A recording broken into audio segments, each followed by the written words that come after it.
Amine. Namaste Saraswati Deve Gauravani Pracharine Nirvishesha Sunyavadi Paschatya Deshatarine Jai Shri Krishna Chaitanya Prabhu Nityananda Shri Advaita Gadadhara Shri Vasadi Gaura Bhakta Vrinda Hare Krishna Krishna Krishna Hare Hare Hare Rama, Rama Rama, Hare Hare. Yeah, sorry, I did not set up the audio just now. And yeah, sorry for the lack of audio. I hope I'm audible now. Am I audible enough? Is it loud enough or not loud enough?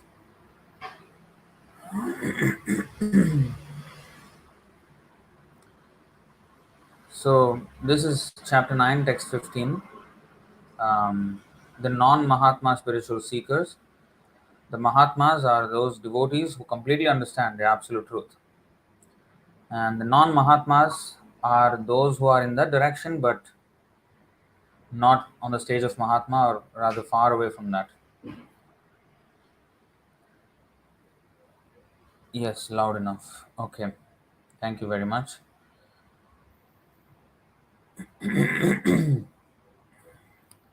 So today's verse jñāna-yajñena cāpy yajanto upāsate ekatvena pṛthaktvena bahudhā viśvato-mukham. Jnana-yajñena, by cultivation of knowledge. Cha, also. Api, certainly. Anye, others. Yajantah, sacrificing. Mam, me. Upāsate, worship. Ekatvena, in oneness. Pṛthaktvena, in duality. Bahudhā, in diversity. Viśvato-mukham, and in the universal form.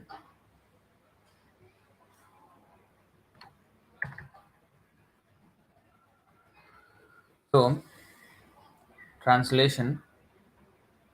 Others who engage in sacrifice by the cultivation of knowledge worship the Supreme Lord as the one without a second, as diverse in many, and in the universal form.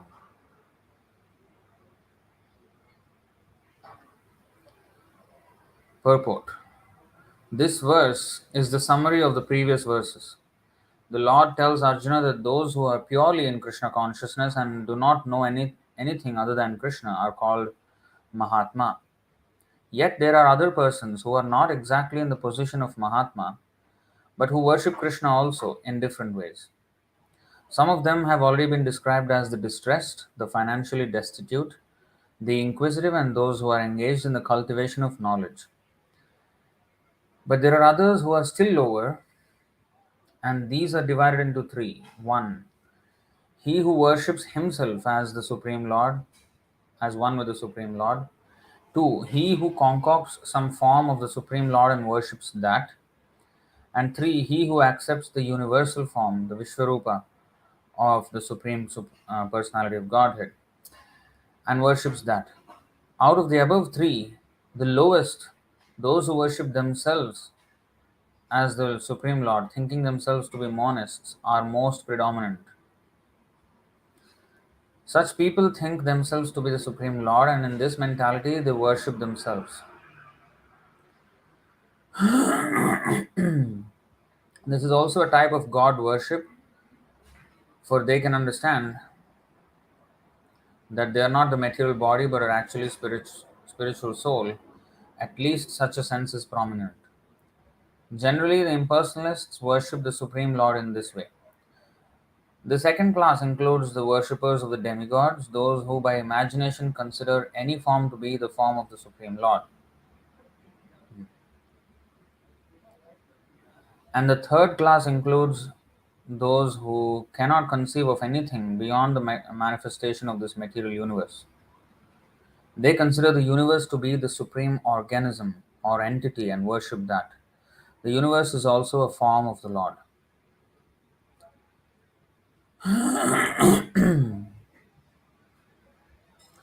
So, if you If you know this series of verses, these five verses from 9:11 to 9:15, we have, I think, done this in our 9, 11, and 12, that class, the lecture on 9, 11, and 12 together. So here I will just recap that. See, because this all this has to be understood in context, then we can have a better picture of the Bhagavad-gītā. So now 9:11, it is said, "Fools deride me when I descend in the human form. They do not know my transcendental nature as the supreme Lord of all that be."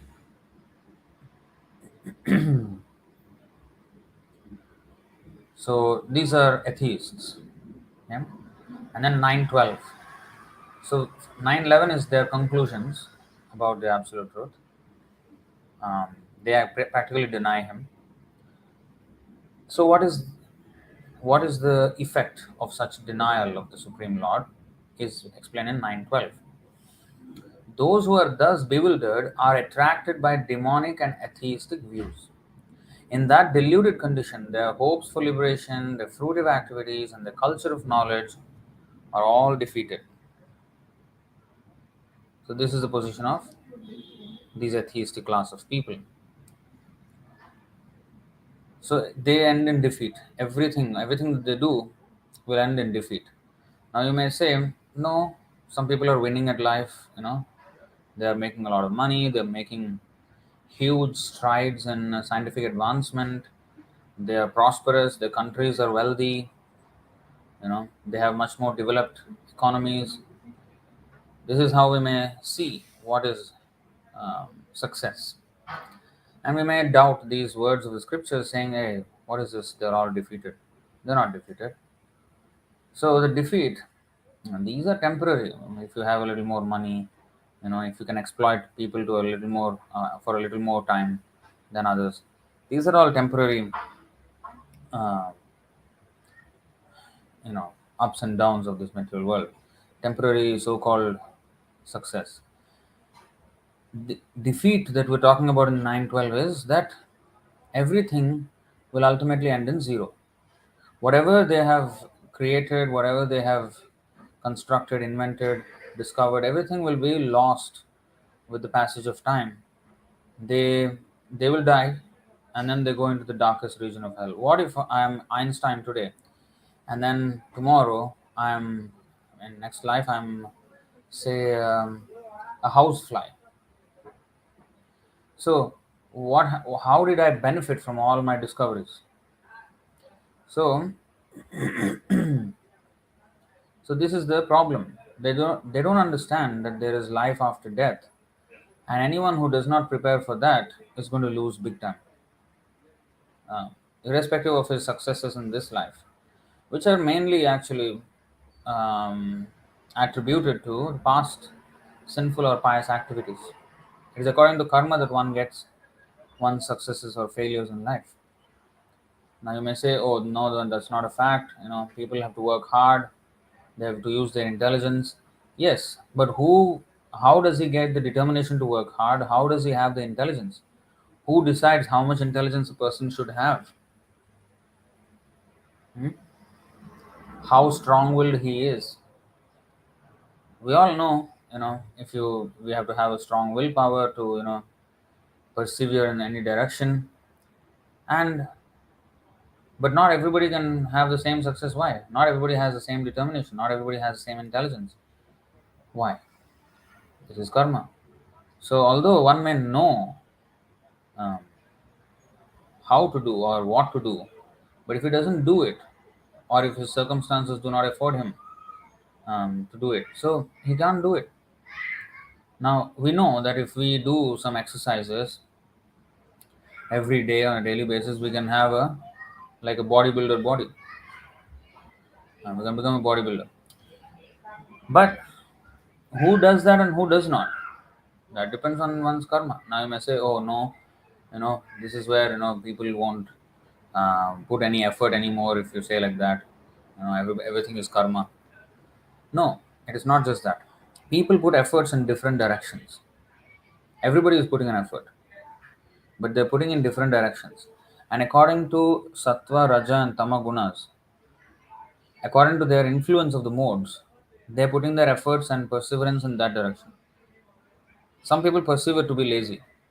There's also perseverance. I mean, they're chronically lazy. Some people are chronically alcoholics. Some people are chronically workaholics. Some people are, you know, devotees. That's not chronic. That's so.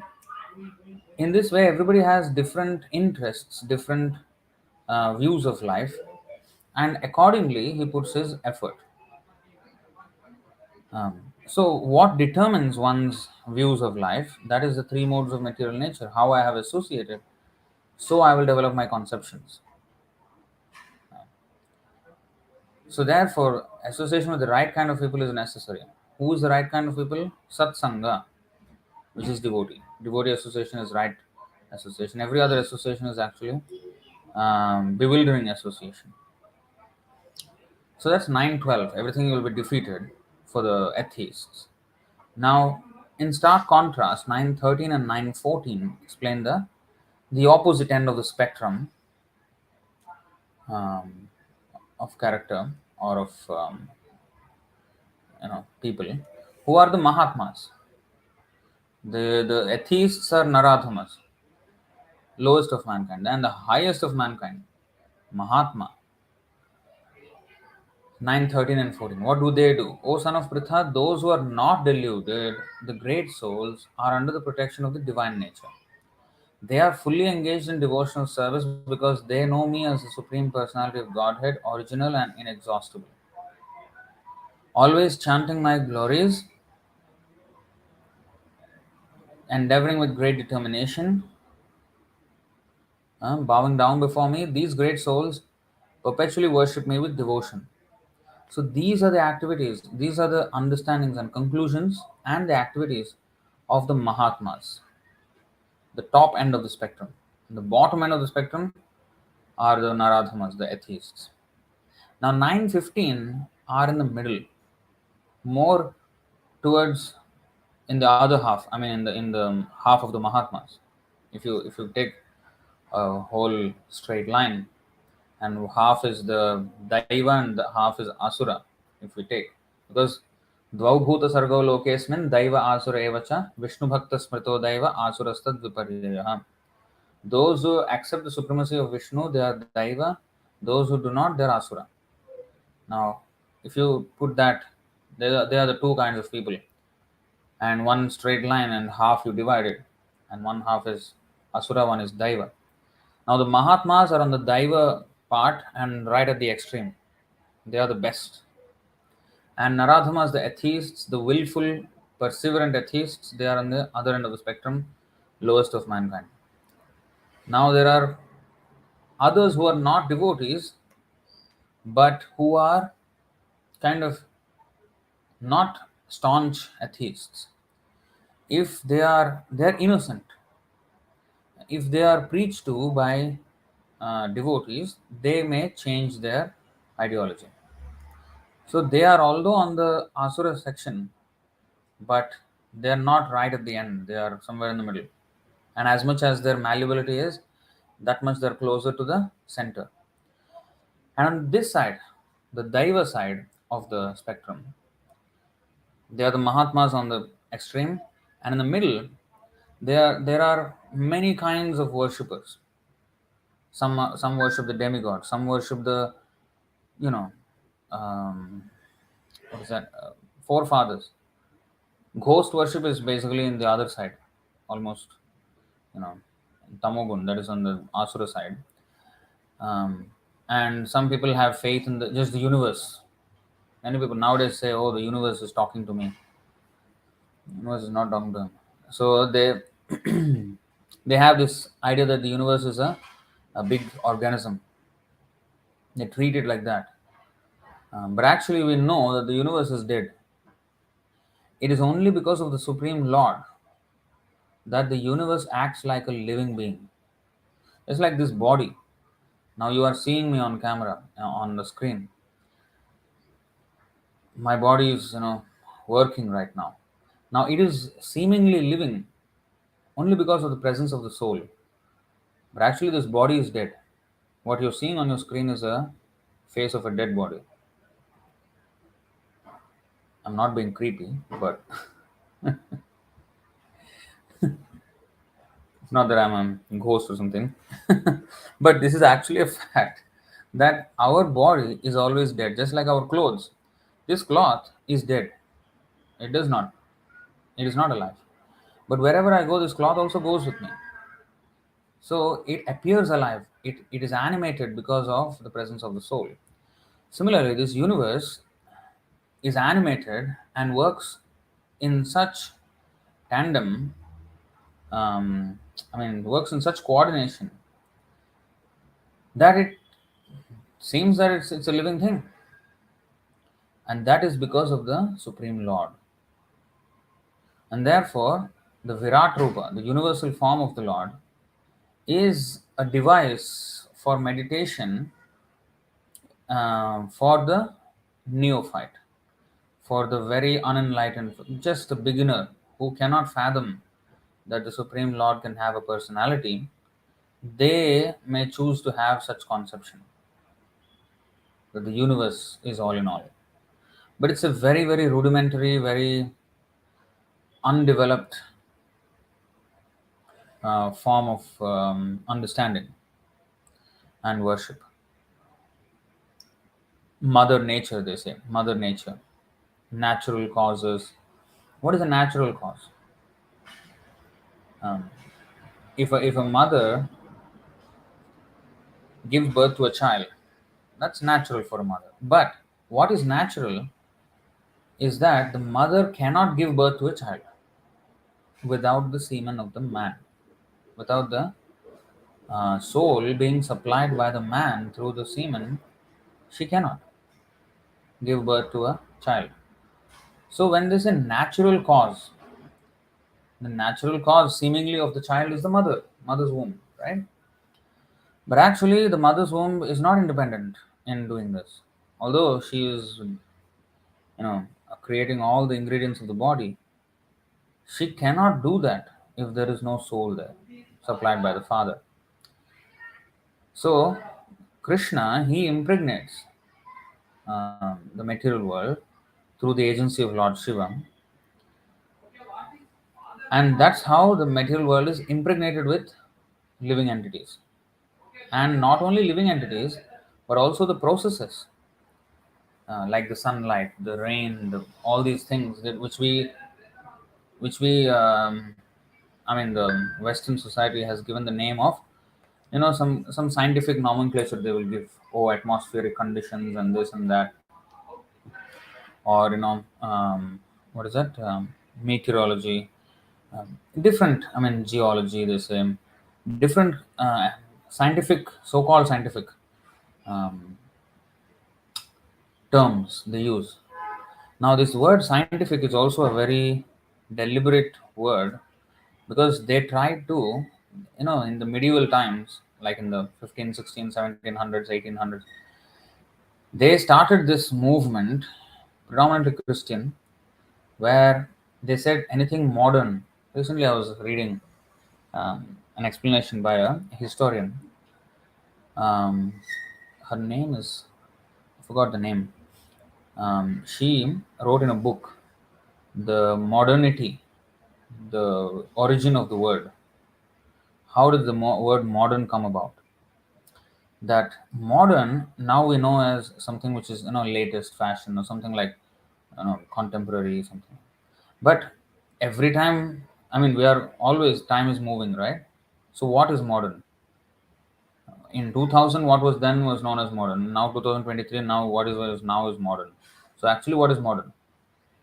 So actually, the first use of the word modern was, I think, somewhere in the 1600s or something, when it was just used by the, Egyptian and, what is that, Turkish, some kind of a collaboration or whatever, Roman or something like that. So the architecture was different. So in the sense of being different, so modern was used in the definition of modern was something different than what is known, something other than what is known to us. So there was no sense of time attached to it, like old or new. No, it's something new. New in the sense something fresh, something other than what we know, something exotic. That was modern. That was the beginning of the usage of the word modern. Then later on, apparently, modern was used in the sense of new, not only in sense of something fresh or something out of the ordinary or something creative, but something new compared to old. So then the factor of time came in modern, and it was used as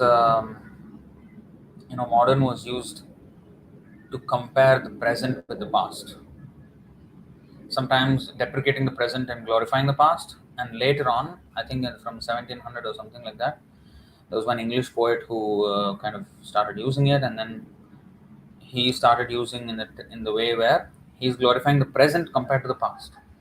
Oh, old is traditional, conservative, rigid, barbaric. Modern means like more forward thinking, more this thing. So in this way, the word modern changed the way it was used. And today we know modern as something which is like more slick, more fashionable, more rational. In fact, the word rational, scientific, modern, or these kind of words were used just to.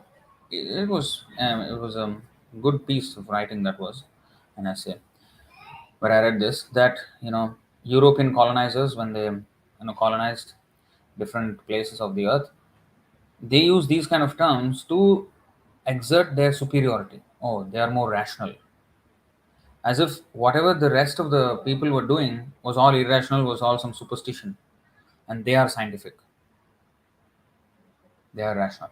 But actually, they depend on the senses.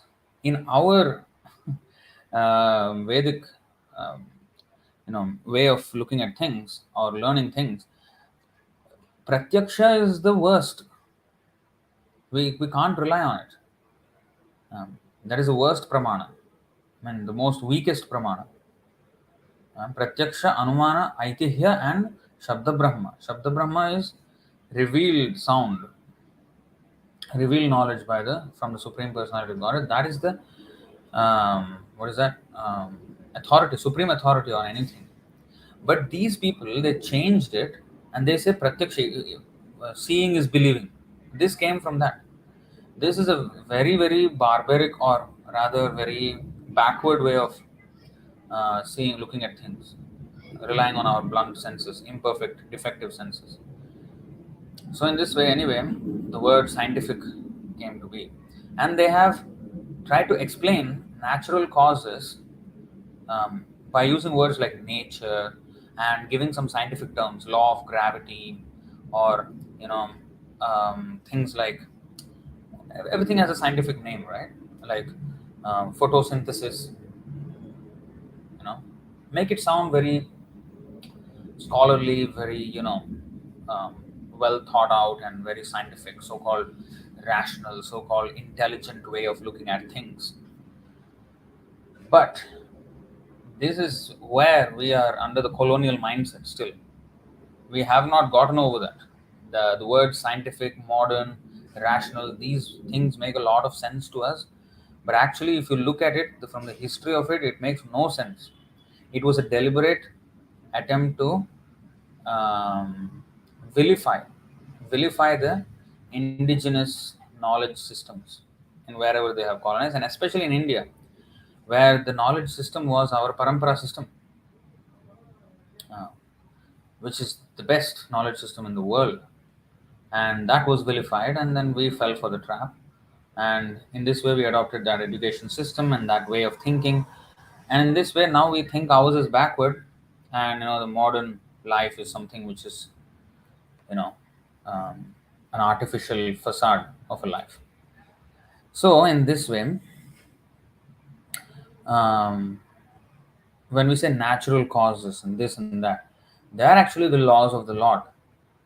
But when one does not have the faith in the Lord, in the Supreme Personality of Godhead, in Krishna, then they will give other seeming causes. But in our nyaya, in our logic, it is referred to as the nipples of a goat. What is that in Sanskrit?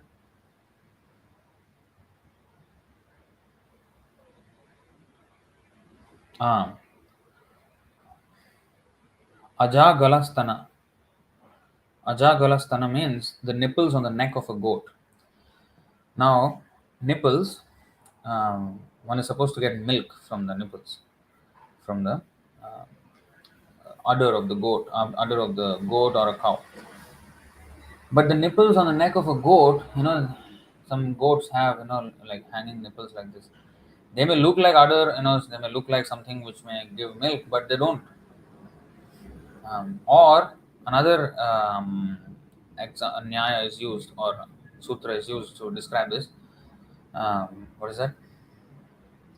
The scorpion rice logic. What is that called?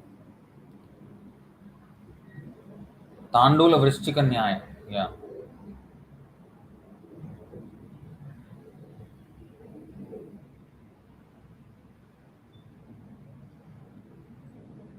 Tandula Vrishchika Nyaya. I think it is correct.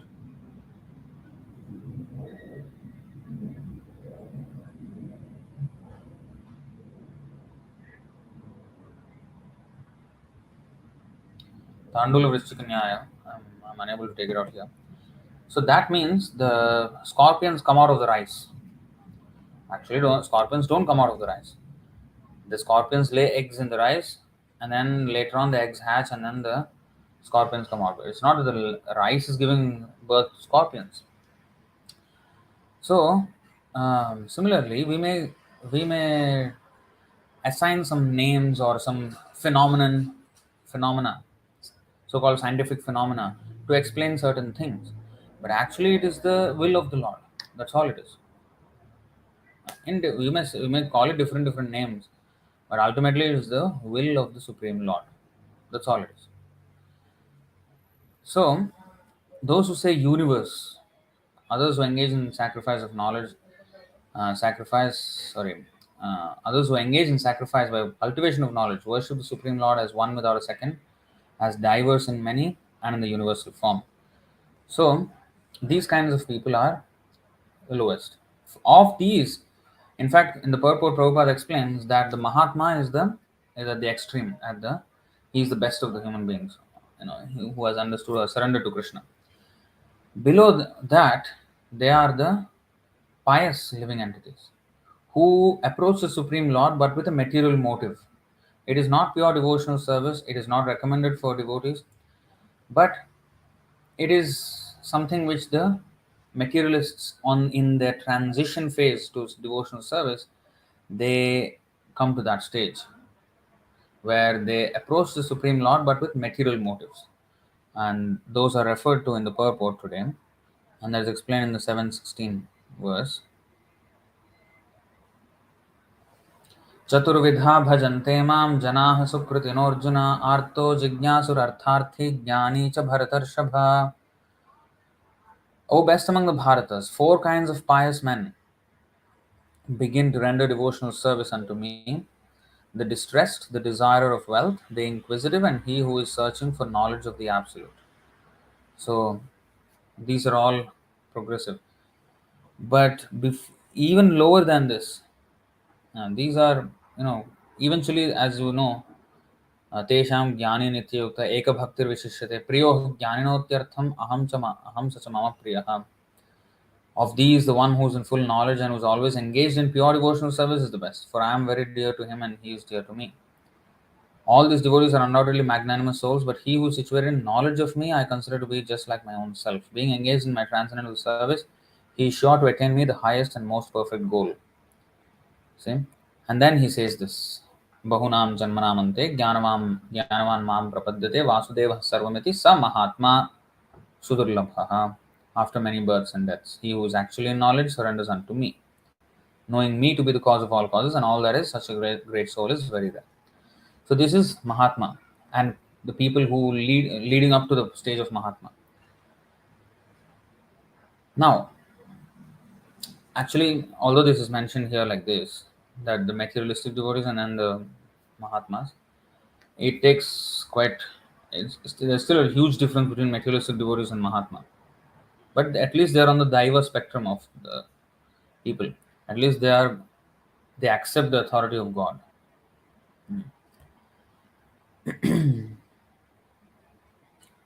Now, even after accepting the authority of God, one is Kanishtadhikari, Madhyamadhikari, Uttamadhikari. Even in the Kanishtadhikari, there is mode of passion, mode of ignorance, mode of goodness. In this way, there is subdivisions, of course, of each of these, but we can understand like a general principle. Of the three mentioned in today's verse, Prabhupada says the one who thinks that he is God, he is one with God, they actually chant this Soham, Aham Brahmasmi. They chant these to try to understand that they are actually the supreme. Just that once they understand, then they will become supreme. And in fact, Western people also sometimes they do these affirmations and all of that. I'm great. I'm this. I can manifest anything. They will say all of these things. So they worship themselves. So they are actually narcissists, and they are the last among all of them. And especially those who are in the cultivation of knowledge and who know that they are spirit soul and not matter. That's where actually real realization starts. So even though he is very off in his philosophy, but at least he has understood one thing, that he is above the material um, energy. Even modern self, narcissists, all these affirmation fellows, they don't have this understanding that I'm spirit soul and not matter. They identify with the matter. But at least those who chant Soham or Aham Brahmasmi, they are trying to understand that they're actually spirit and not matter. Sarvam Khalvidam Brahma. So in this way, they try to understand that they are one with God, one with the Supreme. They are somewhere, but actually they are lower than the pious people who come to the Lord in distress, or in the need of money, or inquisitive, or he who is in knowledge. Uh, these people are inferior to them also. So yajanto upāsate, ekatvena pṛthaktvena. So pṛthaktvena means they consider any demigod to be as good as the Supreme Lord, or they concoct some form and then worship that. So this is also a very low form of worship. And bahudhā viśvato-mukham, the universe, thinking of the universe as an organism, this is also quite a low stage. One who comes to Krishna, even for material purposes, if he accepts the personality of Krishna, he is superior to all of these people. So this verse can be very misconstrued by especially the so-called today's mainstream Hindus, saying that, you see, our Bhagavad-gītā is all inclusive. Whether people want to worship me in distress, or worship Krishna in distress, or for financial gain, or if they are thinking that the universe is an organism, that is also accepted. Whether you are demigod worshipper, that is also accepted. Whether you worship yourself, that is also accepted. Everything is accepted. You can do whatever you want. Very flexible religion, way of life. Sometimes you say it's not religion, it's a way of life. So what is the difference between religion and a way of life? They don't really know. So or they have some stupid answer. So religion means a way of life, according to the codes of God, according to the law of God. Whatever to lead our life according to the instruction of God is religion. So you cannot say that, oh, it is not religion. Dharma means not religion, it's a way of life. So this is the problem with so-called Hindus today. They juggle words, but then way of life and religion are the same thing. Religion is not something you do in the prayer room, and after you come out, that is something else. That is way of life. And religion is in that prayer room. No. You read Bhagavad-gītā. Bhagavad-gītā, was it spoken in a prayer room? It was spoken on a battlefield, which is the office of Arjuna. Okay? So that's where it was spoken. And his whole life, his outlook on life, his idea of what is life and what is the goal of life, everything was changed by Krishna and corrected. So that is what is dharma. Dharma means to correct our way of life in order to become Krishna conscious in every step of our life. So bahudhā viśvato-mukham. So in this way, we have to understand Krishna's instructions, which are applicable to all parts of our life. Not just try to read Bhagavad-gītā in a silo and our actual life has nothing to do with it. It's not like that. Some people say, oh, our eating has nothing to do with our spiritual advancement. That is not true, because every aspect matters. We have to eat, right? Krishna says, yajña-sishtāshina santo muccante sarvakilvishe bhunjate te tvagam papa ye pachante atmakarana. So eating is a part of a way of life, right? So you have to eat only Krishna prasadam. So that is religious. So this so-called modern, scientific, rational words that are, injected into the vocabulary and trying to make everything that is older than that as something which is, very barbaric, very low class, very unenlightened, very foolish, very superstitious, and therefore they club religion also with that, especially our Vedic religion, our Sanatana Dharma. Christianity is still kind of seen as modern. Oh, it is very modern, it is very this and that, this and that. But this is very backward. Huh? Anything religious means, oh, something which is irrelevant, superstitious, um, what is that? Unwelcome remnants of the past of our civilization.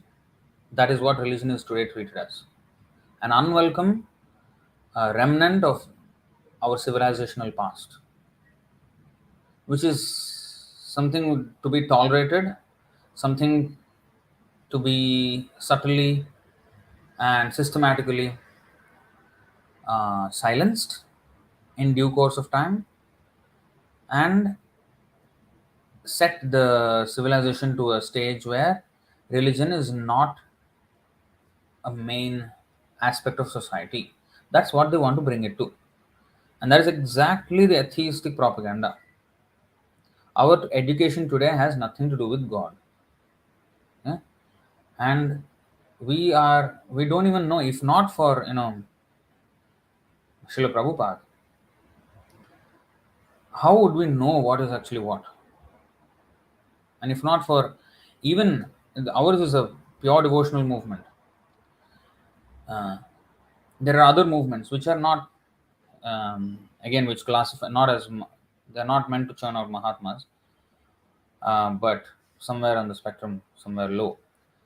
But they also have some vague understanding, not very clear, and that vagueness is what actually causes the decline. Because when you're vague about something, when you're not sure about something, then you can't stand for it, you cannot explain it, you cannot stand by it, you cannot fight for it, because you yourself are not sure. So that's what they want to make. That's what they want to do. They want to erase the olden forms of. But if you say, okay, forget your religion, now this is the new thing from today onwards, there will be a revolt. So they don't want a revolt.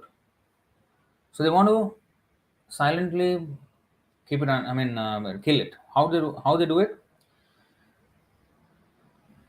On one side, they will introduce the education system. They introduce the education system already, and then there will be propaganda. Media attention is given to so-called successful people of this measure, or those who have become academically, this thing, or those who have made money, or those. So they are known. They are shown as a Forbes list of top 50 of the world, top 100, top 10, or something like that. Who are they? Those who earn money. They are the top of the world. That is the definition today. That was not the definition previously. People who had more money does not mean that they are actually top of the world. The Brahmanas are always the top of the world because they are actually qualified and they are near to God. Hmm. And therefore they become the top. Even kings used to bow down to them. Kings had no jurisdiction over the Brahmanas. The laws don't apply to Brahmanas, the laws of the kingdom. Prithu Maharaj, you can see, I think, what, in the fourth canto, 21st chapter or something, there is a verse stating that he had authority over everyone except the Brahmanas. So, Brahmanas are the topmost. Hmm. But now, today, no. Those who have money, they are projected as the topmost. So, parents who want their children to become great people, they will put them in a system where they also become big money earners or something like that, or they at least hope that their children would become that. So in this way, when they become busy in these pursuits, they will forget religion. If you ask people to forget religion, they will say, why this guy is always asking me to forget religion? Something is fishy here. I will study more religion. So it is a forbidden. It's a forbidden fruit tastes sweeter. So if they say don't do this, you will want to do this. Why are they asking me not to do it? I mean, something is there here that they don't want me to see. But if you just don't mention it and just glorify this way of life, huh, then the people who hear these things all their lives, they become accustomed. Okay, this is what I should chase, and then these religion will fade into the background. That's the whole point. That's the whole point of Kali Yuga. So we should be very, very vigilant. In fact, therefore, Srila Prabhupada very modern education system. It is a completely self-annihilating system. People think it is a self-improvement system. No, it is self-annihilating. There's no improvement there. People are just led to hell, and Prabhupada called it the slaughterhouse education. People are just queued in a slaughterhouse. They're just in the conveyor belt, and they're being slaughtered. Their lives are being slaughtered. Why do you say no, Prabhu? How can you say slaughter? They are, so look at their graduation ceremony. People are happy, and where is the slaughter? Where is the slaughter? Well, Atmahano Janaha, the you know those who are have committed spiritual suicide. Those who graduate from colleges, they become complete atheists, or at least tend towards the atheistic viewpoints, worldviews. Even if they are at all having any inclination towards religious life, they will only use it as like a just chutney in their life, in their thali of life. Just a small side dish on the side, just a little bit spice is good, no? So a little bit, add a little bit of that taste. So that's what it has become. Um, so we have to become very, very cautious and not subscribe to this education system. Um, that's why, as far as possible, of course, we should have a gurukul and we should have our own syllabus. Not even subscribe to any of the modern, um, so-called scientific, so-called rational, um, curriculum. Rather, our Vedic system should be preserved, and our Krishna conscious education with some general knowledge. That's enough to churn out people of first class character. There's no need of stupid specializations and basically wasting the time. Hmm. So, and not only wasting time, churning out people who are completely atheistic and dangerous. Uh, Now you may say, "Hey, Prabhu, how can you say colleges are churning out dangerous people?" Yes, they are. No, they are not churning out terrorists. Well, who invented the nuclear bomb? Is he not a great scientist? Now, is that not dangerous? That such power is in the hands of people who are completely uncontrolled? So, in the name of scientific advancement, some people are branded as terrorists, and some people are branded as Nobel Peace Prize winners, where they actually brought about destruction and war. So, I mean, if you objectively look at it from Shastric perspective, we are fed a farce of a civilization. Whatever we were fed is a complete farce. Complete farce. It's not some conspiracy theory or something. Nothing. I'm just proving to you real time. All these terminology, all these things are just a farce. Now, to entice people to take up such a farcical way of life, they will throw some, dog biscuits like benefits. Okay, take this. Um, you can connect with your friends, your long lost school friends, and that's how Facebook started. Oh yeah, yeah, okay. Yes, I connected with my friend. So you think, hey, that's a good thing, right? Why are you? What they're doing behind the scenes, collecting all your data, and then selling, and then using that data to manipulate narratives and push out, certain narratives, certain, how they want to get to you. We think it is only, oh, it is data for advertisers, just to sell you. If you don't want to buy, it's okay, you don't need to buy it, so you don't have to worry so much. No, it's much more than that, much deeper than that. If they throw you benefits, you must understand that the benefits that they have, the gatekeepers of such data, if we have such benefits of connecting with our friends or long lost friends or something, the benefits that they have is at least 10 times more than what we have, if not 100, or if not 1,000, at least 10 times more. So they have so much power. Even governments don't have information about the people as much as these social media networks have. Government has information like what is your date of birth, parents name, and this and that, but what you like, what sort of things you like to watch or purchase, or your dislikes, what kind of people you associate with, that data government does not have.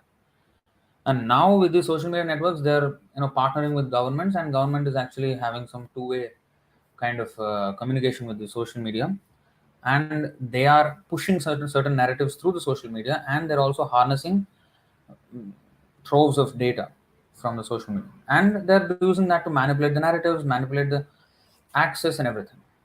So this is how things are working behind the scenes, and throwing us some, you take this dog biscuit and be happy, dog.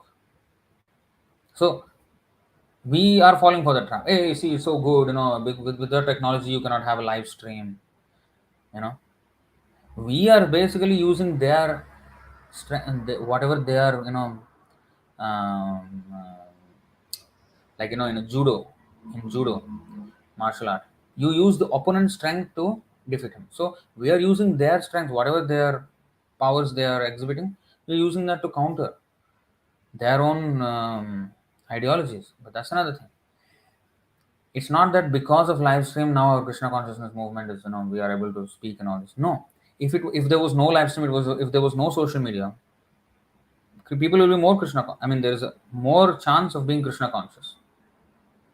If people are not presented with such unbridled sense gratification, people will have more time to think, more time to read the books, more time to associate with devotees in the temple.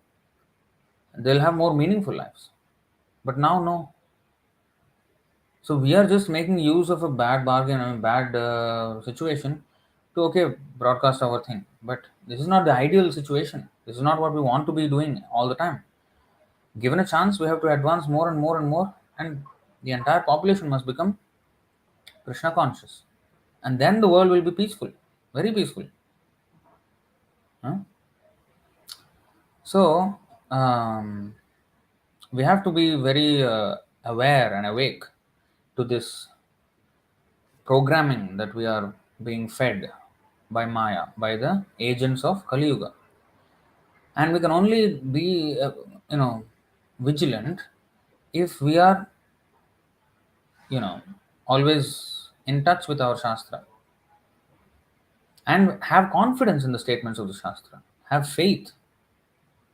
If you don't have faith, we will, subscribe to the materialistic way of life, and we will see the scriptural way of life in a very different way. But we should be rock solid behind the scripture, and not readily believe anything that is, fed from the atheistic propaganda machine. We should not readily believe anything that is coming from there. Every time it has to be dealt with skepticism and a scrutinizing eye, and not we should not be gullible. A person who, I think there is a verse for that. I think Prabhu shows that verse. Um, Let me see if I can find it.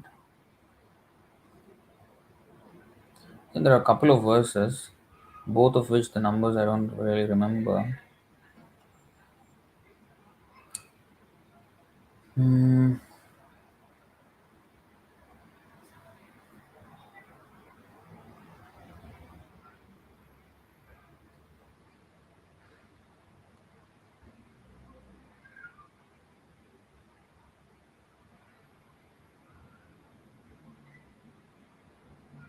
No, not this.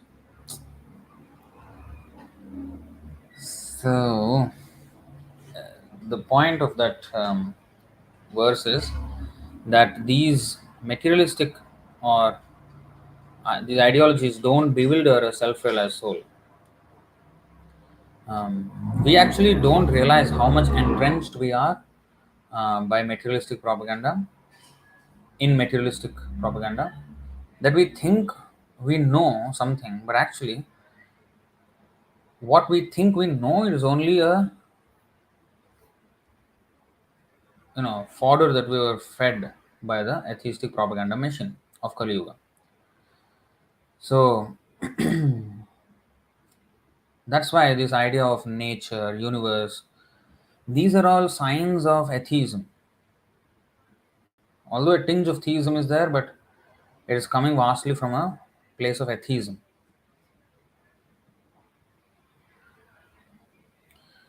So, um, going back, yeah. So, anye, this anya means others. So, these are apart from Mahatmas, and the Mahatma is ananya, whereas the other people are anya manasa. See 913, Mahatmanas tamam partha daivim prakritim ashritaah bhajanti ananya manasah gyatva bhutadim avyayam. They are fully engaged in devotional service because they know me. Fully means ananya manasa, without deviation of the mind. And here today, they are referred to as anye. They are deviated, but somewhere, trying to get to the path um, of spiritual realization. They have interest at least, but they are, not focused yet. So in this way, these words are used. Um, but this doesn't say that this, as I said, this can be misconstrued by Hindus, saying that this says that this verse says that it's all inclusive. Hinduism is inclusive of everything. Well, it is not that. We don't deny any form of worship, or we don't say that they should be killed. The infidels, they have to be killed and all that. We don't say like that. Kalki will say yes. Kalki will have to deal with complete atheists. Only killing is the only option. So that's another thing. But our point is, people are at different levels of influence of the three modes. So those who are in the, and we are inclusive, we want to include everybody in the journey towards Godhead, back to Godhead. The whole material world, in fact, the title of Back to Godhead, that is that phrase is actually the purpose of the material world, only to get the souls back to Godhead. And nobody is denied that privilege, at least in the human form. So, back to Godhead. So what if somebody is in absolute mode of ignorance? Yeah, if he takes to chanting, he can come to the transcendental goodness. But if he can't, okay, Vedic system has steps for him. Okay, you can't commit yourself to the best and the easiest process. Okay, fine. You subscribe to this process, which will slowly elevate you. And you have to suffer also, like meat eating. He has to kill the animal, he has to become the animal and be killed again in the next life. So these things are there. But at least they are devices to educate and slowly raise the consciousness of that person. Um, because even if he gives balidan of a goat or sacrifice of a goat, at least it is within the Vedic purview, and he's accepting the authority of the Vedas. So that obedience to the Vedas is the slight glimmer of hope for him to advance. So it'll take many lifetimes for him to come to the stage of pure devotional service. So at all levels, people are encouraged to rise to the next higher level, next higher level, next higher level. And at all times, for people of all of these stages, the chanting of the holy name is available. And the preachers of Sanatan Dharma, the preachers of Krishna consciousness, the highest realization of God. So the Krishna conscious preachers, they meet people of all classes, right from the intellectuals to the most fallen, hedonists. But so they open themselves to everyone. Whoever is fortunate, they will come in contact and then succeed in their life. But those who don't, they are encouraged to gradually rise higher and higher. So in this way, the whole system is set so that there is always a chance for the living entities to rise in God consciousness. But the atheistic propaganda is the complete opposite of that. Complete opposite. They want to make people forget God and keep them busy with sports, politics, some scientific discoveries, some exciting something. Give them something exciting here and there, just like parents how they deal with children. Yeah, they're crying. Okay, let us take them to a movie or some carnival or this or that or this or that. Just show them this and that and make them a little bit quiet for a while. So in that way, people, I mean, the those who are at the top, they try to just make so many topics in this world so that people can be busy talking about them and forget the real thing. Um, and they can these perpetrators of such systems who facilitate such systems, they want to enjoy their senses. They also are completely blind to their own self-realization, and they want the whole world to be also blind. They don't want any mention of God. They don't want any mention of anything like that. So this is the civilization. Actually, it's not even civilization. It's animals are better than this. So we have to rise. We have to become strongly Krishna conscious in order to be saved from this. Um, Otherwise, we don't even realize how much we are being influenced by these agents of Kali Yuga. And Maya is very, very strong. Maya is super strong. So if we are not careful, then in a myriad ways, Maya will come and attract us and pull us away from Krishna consciousness. Um,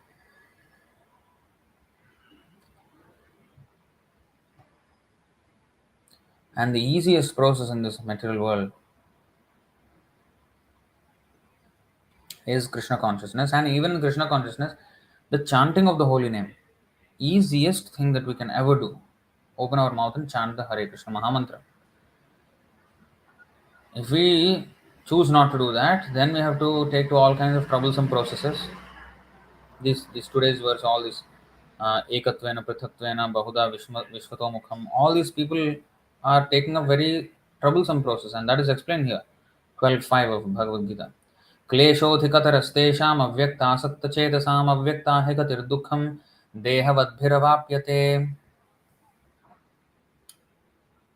For those whose minds are attached to the unmanifested impersonal feature of the Supreme, advancement is very troublesome. To make progress in that discipline is always difficult for those who are embodied. So, unmanifested impersonal feature of the Supreme. Advancement is very troublesome. So, we have to take to the easy and most sublime process of Chaitanya Mahaprabhu. I think I made a TikTok on this, the impossible triangle. So, one businessman friend of mine, he actually introduced me to this impossible triangle. He meets his clients and he explains them like this. See, I have a triangle. On one corner is speed, and one corner is quality, and one corner is price. If you have speed and price, if you want it fast and good price, cheap, then you will not have the quality. If you have the quality and price, cheap, you will not have the speed. You will not have it fast. And if it is fast and good quality, then it can't be cheap. So you can't have all of them at the same time. That's how he pitches to the client. Now you choose what you want. That's how he presents himself. So yes, that is true ordinarily. But Chaitanya Mahaprabhu made all three possible, made the impossible triangle possible. His method is cheap. That means you don't have to invest much. You just have to open your mouth and chant and eat Krishna Prasadam. In fact, it is not even a price. It is actually you are being given a gift. You are getting prasadam. You are getting a happy life. You are getting, like no tapasya, nothing. So instead of you paying any price, you are actually getting a gift, a very happy way of life. And it is highest quality because it is high. I mean, Radha Krishna Parakiya Bhavarasa. This is highest. He is introducing us to that. And love of Godhead is, at least, I mean, Prema Pumartho Mahan. It is the highest achievement.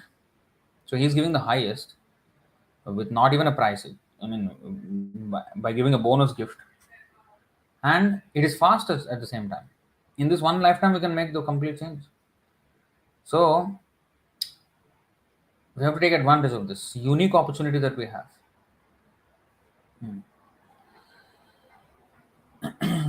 So I think I will stop there.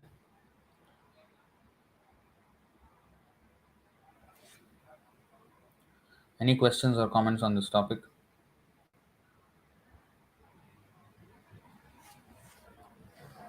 Let's see.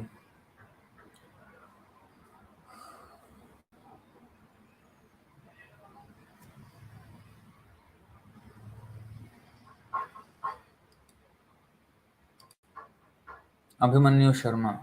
I watched your videos on Ritvik system of initiation, and all the videos are very scholarly presented and are just top class. Thank you for such videos. Hare Krishna. We are fortunate that Prabhupada words, Prabhupada letters are kept in record, and we have good guidance of senior devotees like Sundar Gopal Prabhu. Otherwise, nowhere we will be. Today we will be peddling some ISKCON Guru nonsense. So it is good to, I mean, it is easy to look scholarly when the truth is on your side. Otherwise, however scholarly one may be, if you're on the wrong side, then our conclusions will always be fallacious.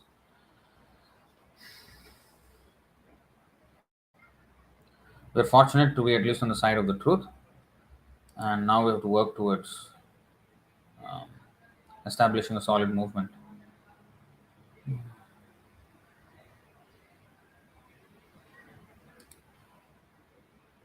Dhanya Shri Kumar. Prabhu, many people say that they feel euphoric doing things recommended by fake gurus like Jaggi, Osho, etc.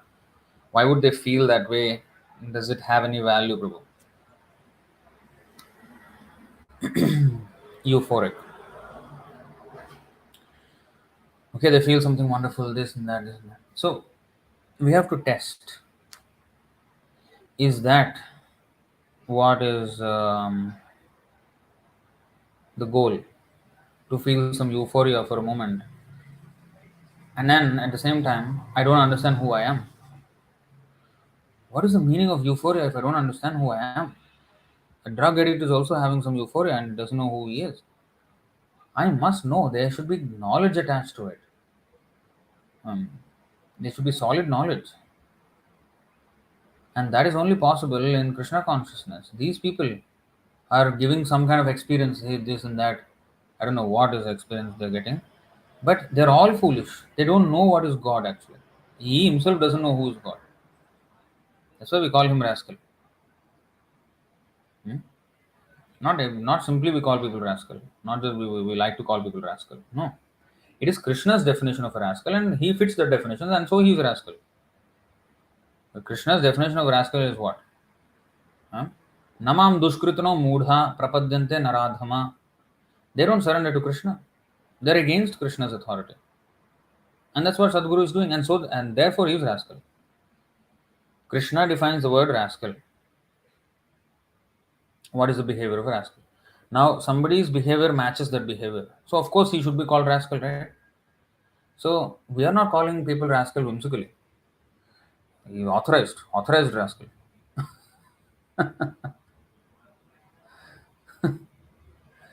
Just like a Mahatma certificate has to be given by authority, a rascal certificate also must be given by authority. Not I or you or anybody can call people rascal. Krishna calls whoever Krishna calls rascal, they're authorized rascals. Whoever he calls Mahatma, they're authorized Mahatma. Whoever he authorizes Guru, he's authorized Guru. So everything has to be authorized. Just like who is criminal and who is innocent, the judge decides according to the law, right?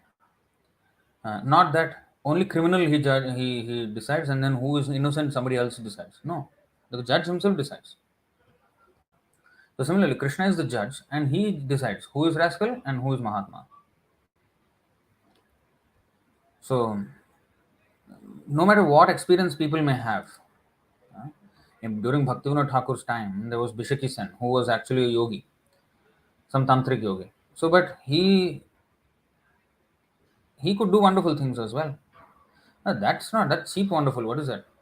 Real wonder is something that we don't take another birth and death.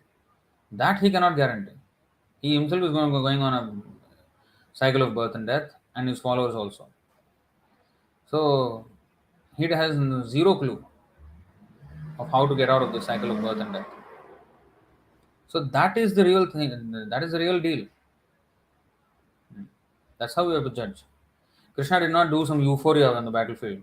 Arjuna was distressed and Krishna did some euphoria. The only euphoric thing that he did was show his Virat Rupa, and Arjuna was scared. He was afraid looking at it. So, so we have to understand things as they are.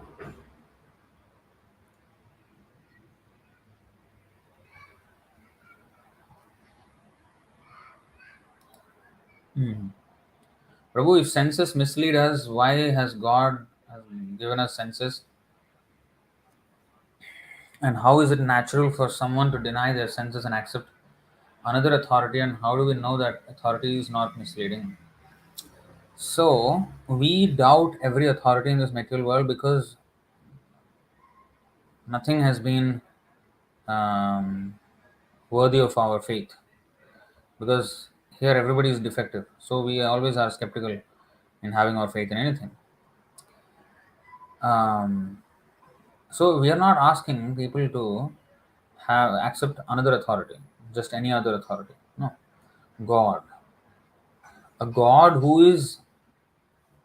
has proved himself to be God and who is accepted by other accomplished saintly devotees as God, and all the devatas bow down to him, that God, that authorized God, we ask people to accept his authority, not some.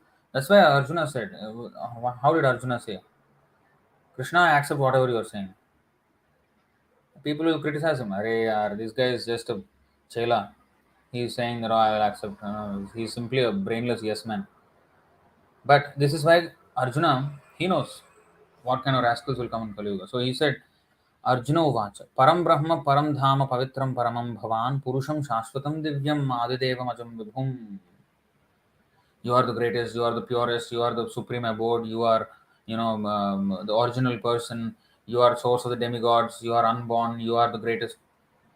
Now people will say, "Arey, how much flattery he's giving, yeah, to Krishna, because he's friend, na? No. Ahustvam rishayah sarve देवर्षिर नारदस्तथा Asit देवल व्यासः स्वयं चैव ब्रवीषि मे स्वयं चैव ब्रवीषि मे. So his Arjuna said, "You are the supreme personality of Godhead, ultimate abode, purest, absolute truth, eternal, transcendental, original person, unborn, greatest. All the great sages such as Narada, Asita, Devala, Vyasa confirm this truth about you, and now you yourself are declaring it to me." So he's quoting authorities here, not ordinary people. We have to accept such an authority, Krishna. And then your other question was, if senses mislead us, why God gave us senses? Okay. It is like saying, um, to go from point A to point B, you need a car, for example. If you say, if car can cause an accident, why the car was created? Car was not created to create accident. Car was created to get you from point A to point B. But if I misuse, then there will be opposite consequences or detrimental consequences, unfavorable. The point is, if senses mislead us, senses are not, we are not meant to be misled by the senses. Senses are supposed to be the limbs, the mind should be the director of the senses, and the mind should be strengthened by the intelligence should be sharpened by the knowledge of the from derived from the supreme lord.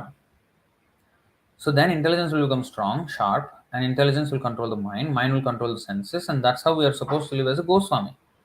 Now, if we misuse the senses are on this body. This body is like a vehicle, like a car. So this vehicle of this body is meant for us to take from point A to point B, point A being the material world, point B being the spiritual world.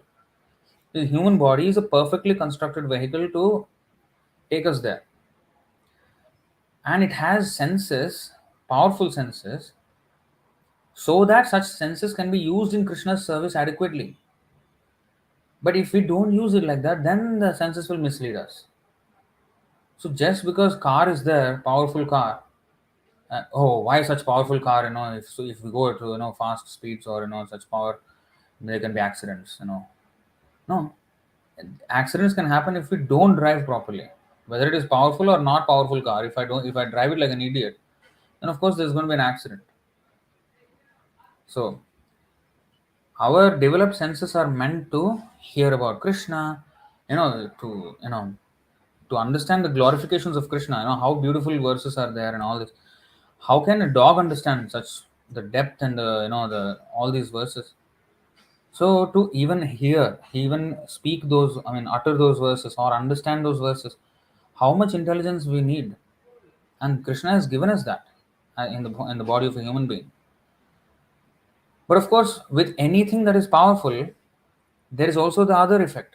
To cut vegetables in order to cook, you need a sharp knife. But sharp knife also means that your hand can be cut if you are not careful. Oh, why sharp knives have created? It will cut the hand. You let us have blunt knives. What is the use of a knife then, if it is blunt? So anything that is useful, extraordinarily useful, or adequately useful, can also be adequately harmful.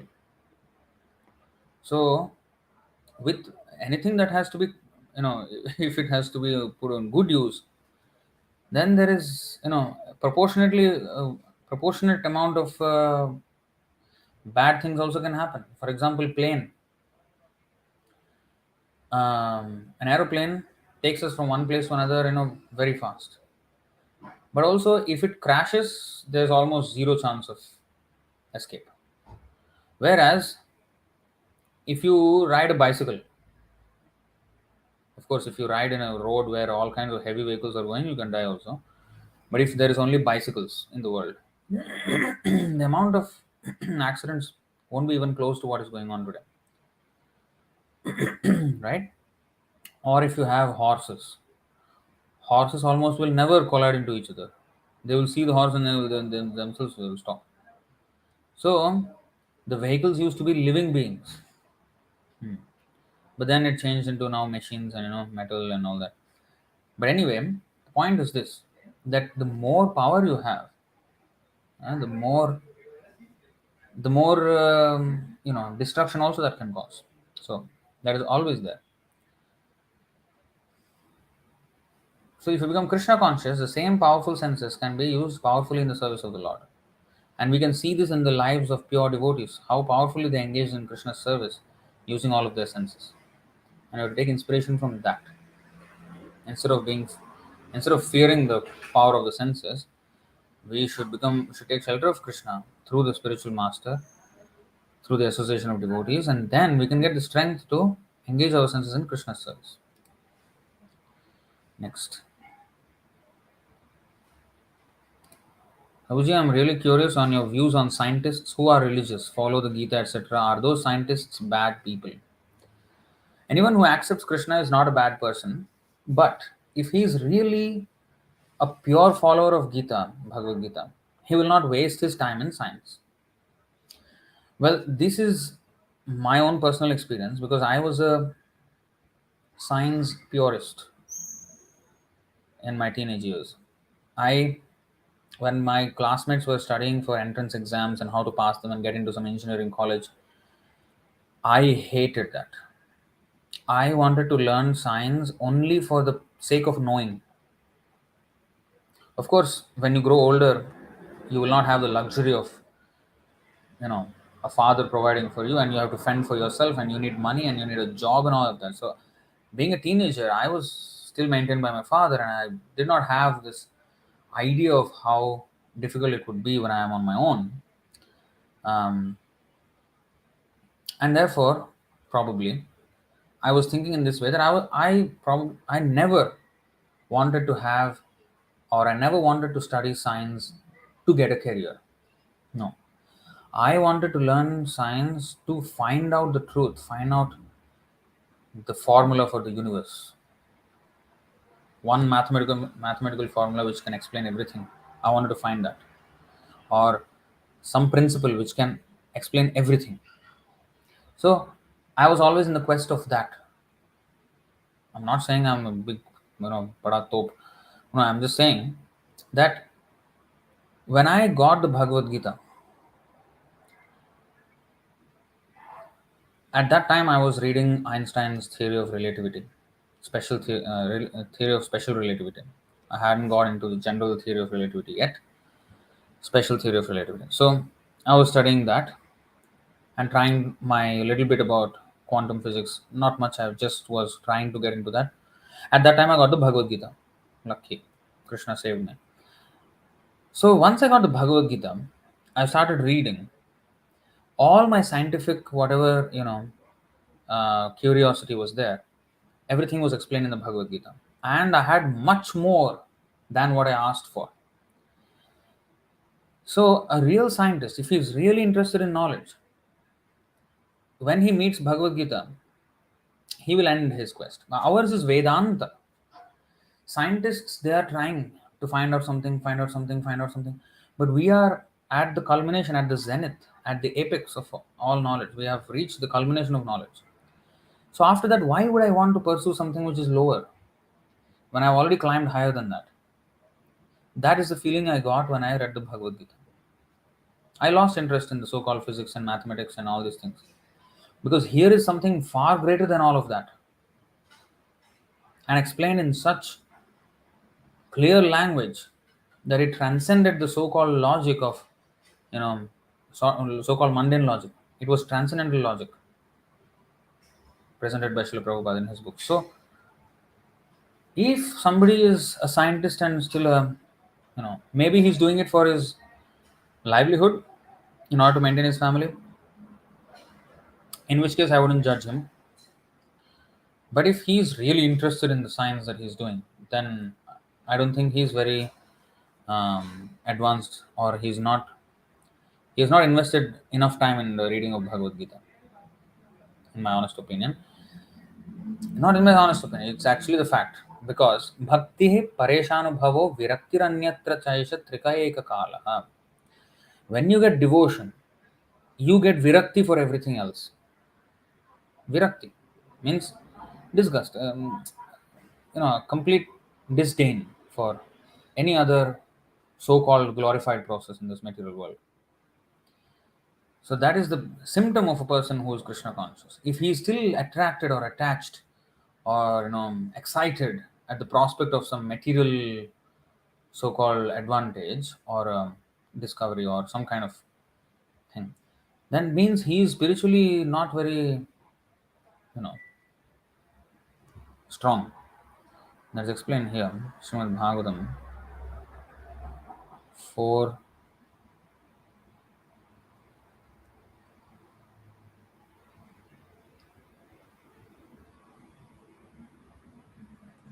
What is that verse?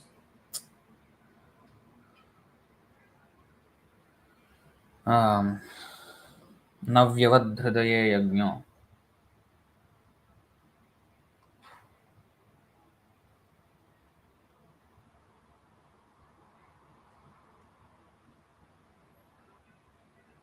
4:30-20. Navyavadhridaye yajño brahmaitad brahmavadibhe namuhyanti na sochante na hrisyanti yatogataha. Always engaging in the activities of devotional service, devotees feel ever increasingly fresh and new in in all their activities. The all-knower, the super soul within the heart of the devotee makes everything increasingly fresh. This is known as the Brahman position by the advocates of the absolute truth. In such a liberated stage, a Brahman Bhuta, one is never bewildered, nor does one lament or become unnecessarily jubilant. This is due to the Brahma Bhuta situation. He does not become unnecessarily jubilant or the prospect of some material advantage. No.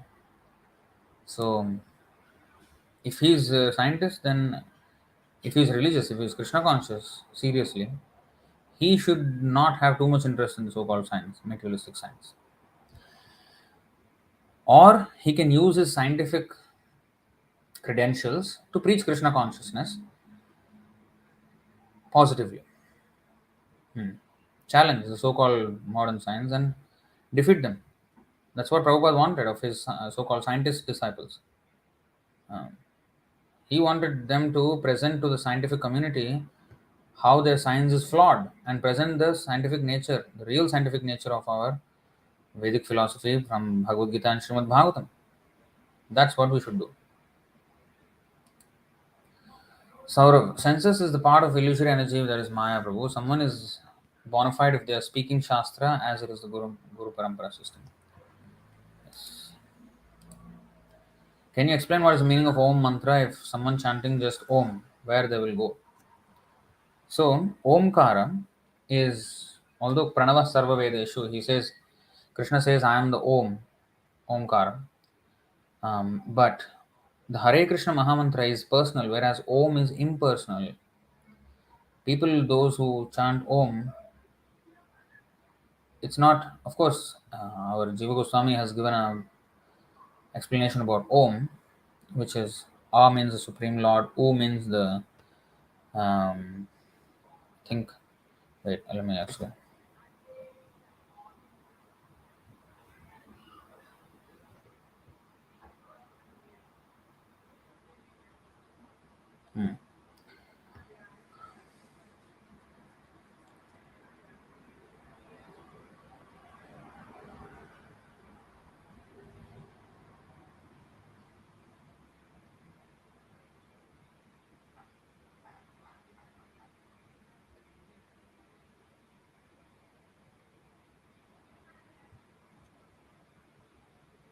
Where is that? Akara, Ukara, Makara.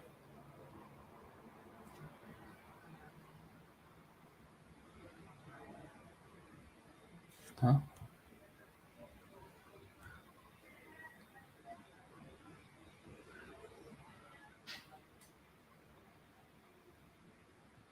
This is 12.642. Omkara exhibited the three original sounds of the alphabet A, U, M. These three O most prominent, O most eminent descendant of Bhrigu, sustain all the different threefold aspects of material existence, including the three modes of nature, the names of Rig, Yajur, and Samvedas, the goals known as the Bhur, Bhuvar, and Swar planetary systems, and three functional platforms called waking consciousness, sleep, and deep sleep. So this is something. There's another Jiva Goswami. Where is that? From that Omkara, Lord Brahma created all the sounds of the alphabet, the vowels, consonants, semi-vowels, sibilants, and others, distinguished by such features as short, long and short measure. Hrasva Dirgha. No, I wanted to find that. U, Ma.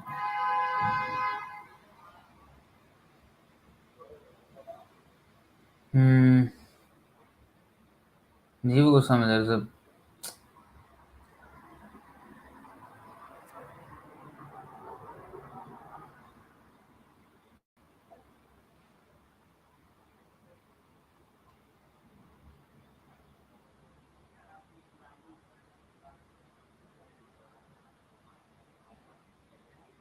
The Acharya quotes. Oh, Vishwanath Chakravarti Thakur quotes from the Padma Puran.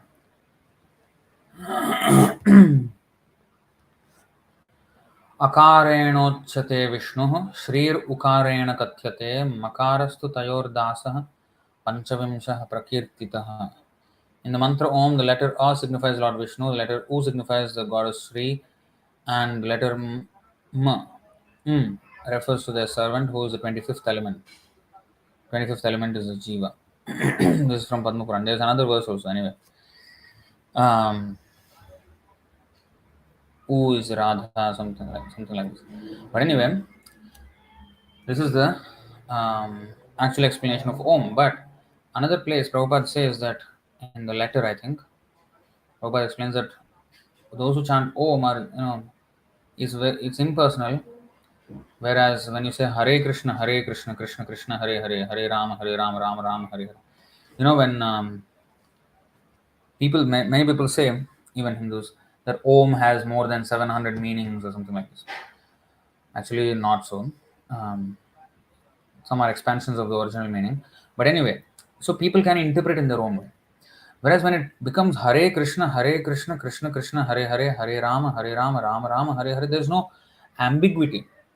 Similarly, the Upanishads, they are describing the absolute truth in a very indirect way, and therefore there is ambiguity. But if you come to Bhagavad Puran, there is zero ambiguity. It's very clear. So that clarity is there in the personal name, whereas Om, they it's more or less, by the impersonalists. Although it is the Supreme Lord, but the personalists prefer to chant his personal name, Krishna, like that.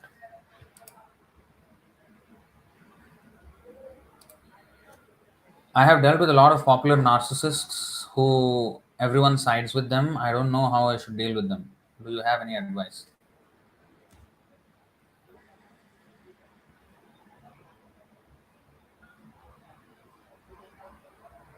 Don't deal with narcissists. So deal with devotees.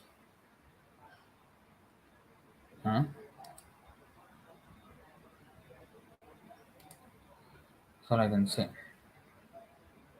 Aham pratyekasmin swatantre upakrame parajitah asmi. Prabhu, there are people who do some kind of large scale miracle and they say they are messenger of God or God, and they say, now have come on behalf of Krishna, you follow me. How do we distinguish? The large scale miracle is actually the large scale deliverance of the world that Prabhupada did. Nobody actually did a miracle greater than Prabhupada. In 12 years, he established the Krishna consciousness movement all over the world. That is a miracle in itself. And actually, there's no large scale miracle more than that. Because everything else, even if you do some magic or whatever, guy is going to die and take a rebirth. Whereas here, there's a process how to stop the rebirth. And that process is given by Srila Prabhupada. So that is the real miracle. We sometimes take miracles for granted. You know, the very fact that we're in a human life at a time when Chaitanya Mahaprabhu just left, 500 years ago, and Prabhupada just came and he left. And we have all the books of Prabhupada, the entire thing that Krishna wanted to teach us, it is all there. I mean, to have access to all this is the greatest miracle, but we don't take it seriously. We are fooled by, like children, you know, thinking of something else is a miracle. It's not.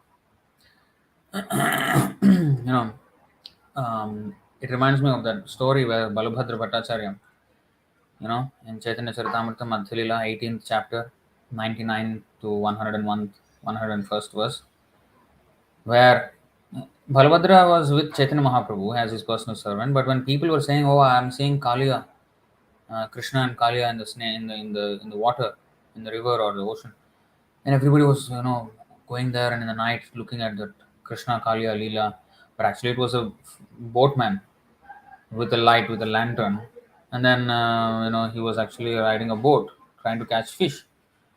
But they thought the boat was a Kaliya snake, and then the light was actually a jewel on the Kaliya's head, and they thought the boatman was Krishna, and they were all coming and telling like that to Chaitanya Mahaprabhu. And Balabhadra said to Chaitanya Mahaprabhu, "I also want to go and see Krishna. Please give me your blessings."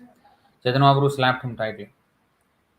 Arey, you, how are you, fooled by those foolish statements of these other fools? You're supposed to be a pandit. There, Prabhupada writes, if we don't take. So he was actually sitting with Krishna, who's Chaitanya Mahaprabhu. And he's asking him to, give permission to see some other miracle Krishna who was coming on the water somewhere. So we take sometimes our own miraculous situation. Actually, it's a miracle that we are saved from this material world by Prabhupada, by Chaitanya Mahaprabhu, all this. In Kali Yuga, we are in Kali Yuga, the worst time, and the worst time, the worst season of time.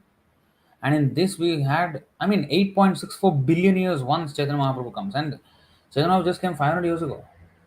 And we are in that same parampara. Prabhupada's books are still accessible. We can access them.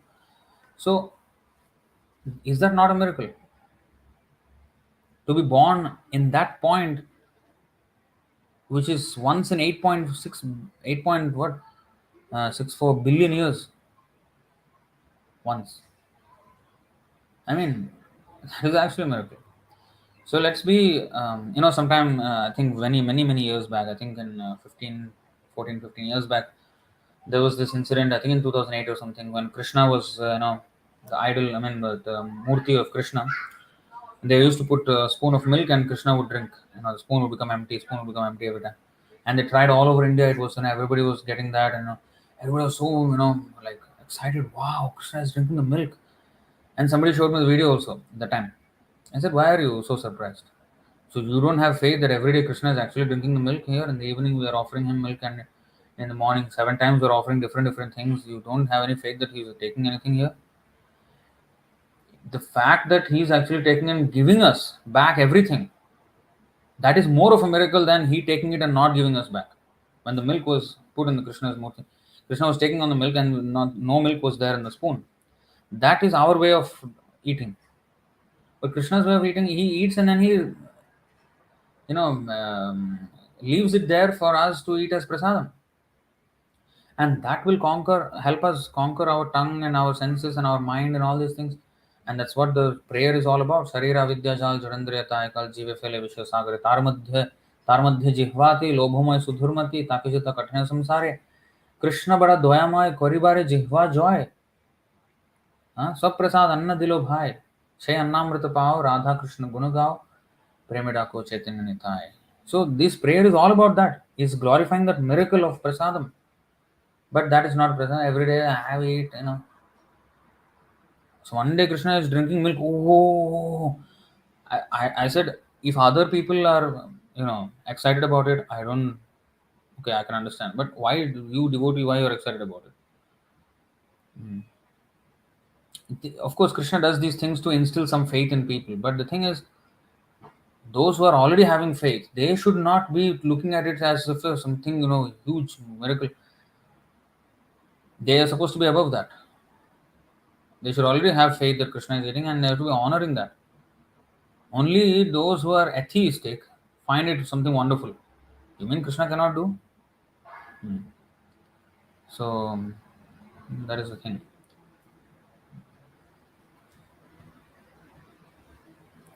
So you're already seeing a miracle, my dear Dhanya Sri Kumar. My school education curriculum is quite outdated. It's always the same things again, insanity. It's not about outdated. Okay, in that case, Bhagavad-gītā is outdated, would you say? What is outdated? This is again part of that modern, that essay which I said the historian wrote on book. Modern, traditional, outdated, barbarian, superstitious, old fashioned. These words are created to glorify the Western way of thought and vilify the indigenous Vedic way of thought. So, don't subscribe to this thing. What is outdated? That means you are saying something old is not good enough for the present. So, in that case, Bhagavad Gita is the oldest. It's millions of years old, and the last time it was spoken was 5,000 years ago. So, why are we discussing Bhagavad Gita today? Is it outdated? No, it is ever fresh. So, we are not into outdated. We are. It is relevant. Date doesn't matter actually. Why does date matter? In our Puranas, in our itihas, I mean, like Mahabharata happened 5,000 years ago. Ramayana happened a few million years ago. In our Puranas, there are incidences which happened many billions of years ago sometimes. But it doesn't matter. Not that what Prahlad did billions of years ago is outdated. Krishna did, much more modern. Chaitanya Mahaprabhu did much more modern. Prabhupada even more modern. No such thing. They're doing the same things. Making it accessible to us, that's another thing. It's not like something new and that is not applicable, this is applicable. No. It is sometimes, yes, Harinam Sankirtan is applicable for Kali Yuga, but that is only because of our incapability of doing whatever Dhruva Maharaj did or Prahlad Maharaj did. So Krishna, out of his compassion, he made himself accessible through just Harinam, chanting, opening our mouth and chanting Harinam, compared to all the arduous processes of other ages. And that is his mercy, based on our incapability. Not that the present is now glorified and the past is outdated. This word outdated again has a subtle vilifying factor. In our Vedic discussions, in our Vedic civilization, there is no such thing as outdated. We never spoke of such things. In fact, histories, irrespective of the date, were quoted every now and topics that were discussed in those historical incidences or the pastimes therein were discussed. Why are we discussing Ramayana, Mahabharata? Why are we discussing Bhagavad Puran? All these are histories. Should have been outdated. They're always relevant, ever fresh, because they're connected with the Lord. Whereas something which may be happening in the present may be completely irrelevant.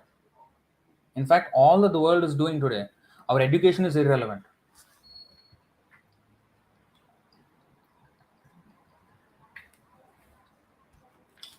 We have to seek relevance, not date. Whether it is relevant to my situation in this world. I am a spirit soul, I'm not this body, and anything that helps me to regain my position as spirit soul and get liberated from this bodily conception of life is relevant to my advancement, to my progress in spiritual life. It doesn't matter when it was done, what date. It doesn't matter. Date doesn't matter. Why should date matter? It's the quality of the subject that should matter. If we talk about, okay, let's not talk about outdated things, let's talk about dated things, about like now. Okay, we have war going on in Europe.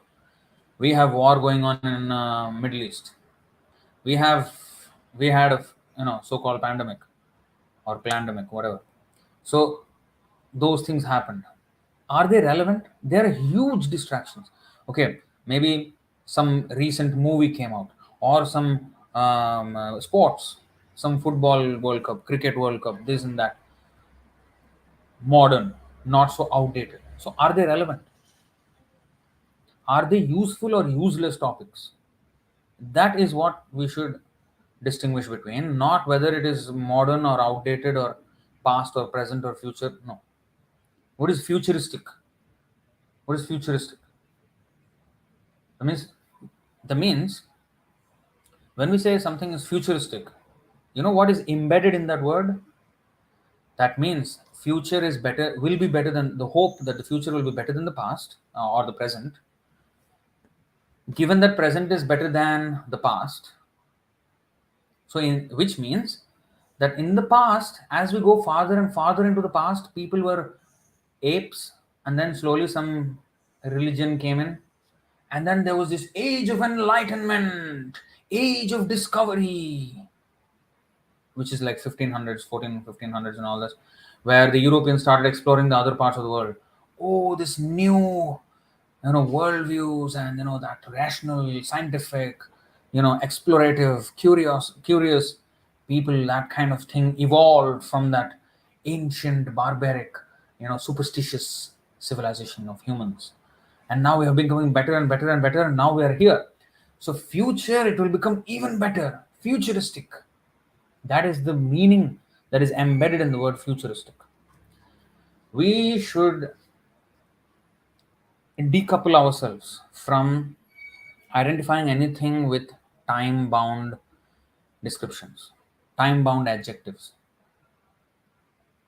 Because if we see, our knowledge is timeless, okay?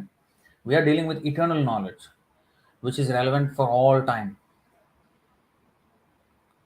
Okay? It doesn't matter whether it is future or past or present. It is the quality of the subject that matters, and the highest quality subject matter is that which is what is that connected with the Lord. That is explained, right?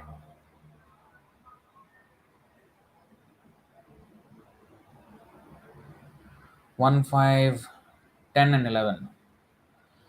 न यद्वचश्चित्रपदं हरेर्यशो जगत्पवित्रं प्रगृणीत कर्हिचित् तद्वायसं तीर्थमुशन्ति मानसा न यत्र हंसा निरमन्तु शिक्षयाः.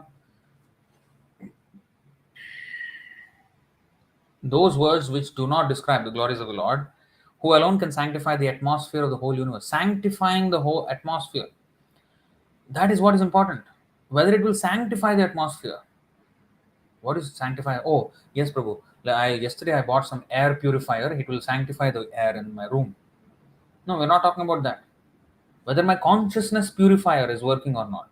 What is the consciousness purifier? Harikatha, Krishna Katha. So this has to be done. So, topics of the Lord, who alone can sanctify the atmosphere of the whole universe, are considered by saintly persons. Those words which do not describe the glories of the Lord are considered by saintly persons to be unto a place of pilgrimage for crows. That means garbage. It's a nice way of, very artistic way of putting it. Place of pilgrimage for crows. Crow pilgrimage. Oh wow, what is that? Garbage. Since the all perfect persons are inhabitants of the transcendental abode, they do not derive any pleasure there. Tadvāg visargo janatagha viplavo yasmin pratishlokam abadhavatyapi namanyanantasya yashonkitani yat shrinvanti gayanti grananti sadhavaha. On the other hand, that literature which is full of descriptions of the transcendental glories of the name, fame, forms, pastimes, etc. of the unlimited Supreme Lord is a different creation, full of transcendental words directed toward bringing about a revolution in the impious lives of this world's misdirected civilization. Such transcendental literatures, even though imperfectly composed, are heard, sung, and accepted by purified men who are thoroughly honest. So let's be honest, thoroughly honest. Honest people, what do? They speak the truth. They speak about the absolute truth. They are honest people. Those who hide the absolute truth and speak something else, they're liars and thieves. They're taking everything away from the Lord and not speaking the truth about the Lord. This is lying and stealing. So those who are thoroughly honest must discuss the absolute truth.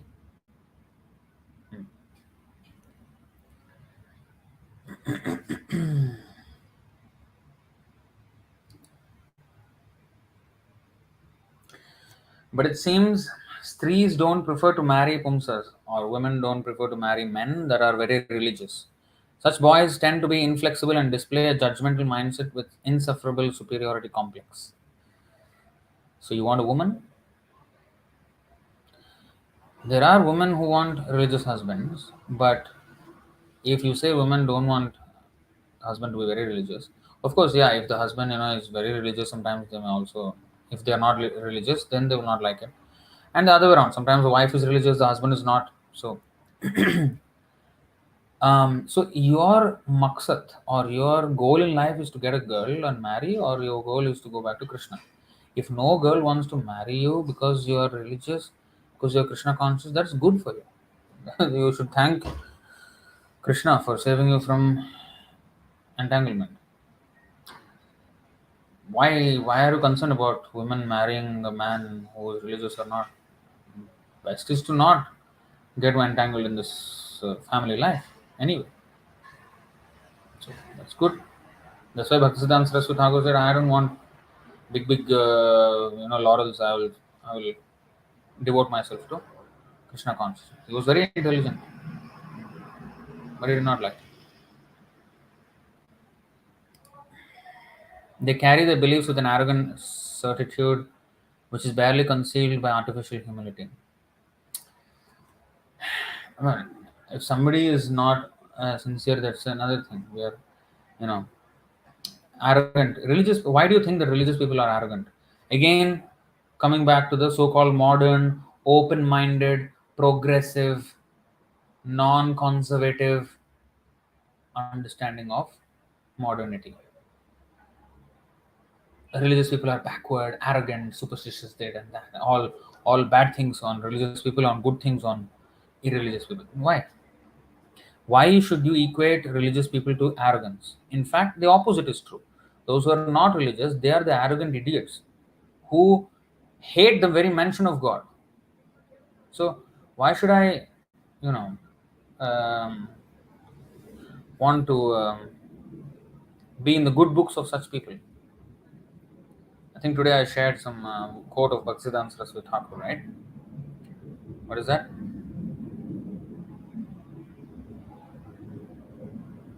Uh, Bhaktisiddhanta Saraswati Thakur said, if to carry out the command of the Vaishnava Guru, I have to be arrogant or brutish or suffer eternal perdition, I am prepared to welcome such eternal damnation and even sign a contract to that effect. I will not listen to the words of malicious persons in lieu of the command of Sri Gurudev. I will dissipate with indomitable courage and conviction the currents of thought of the rest of the world, relying on the strength derived from the lotus feet of Sri Gurudev. I confess to this arrogance. Look at the word, the choice of words he used. This is the arrogance we want to have. If if it's actually not arrogance, it's humility. But if people find that arrogance, if people find that to be arrogance, then I want to be arrogant. I don't want to be subscribing to mundane morality. I want to subscribe to transcendental morality. The humility, what is actually humility? To submit to the Supreme Lord through his devotee, not to submit to atheists. That is in fact the exact opposite of humility. Because I am standing against God and bowing down to people who are against God. So why should I? So I may be termed as a humble person in the midst of atheists. But why would I want that laurel? Why would I want that certificate? That's the question we should ask ourselves. So if I submit to the Lord, and that submission, that staunch submission to the Lord is seen as arrogance by atheists, then I want to be known as an arrogant person in the company of atheists, in the society of atheists.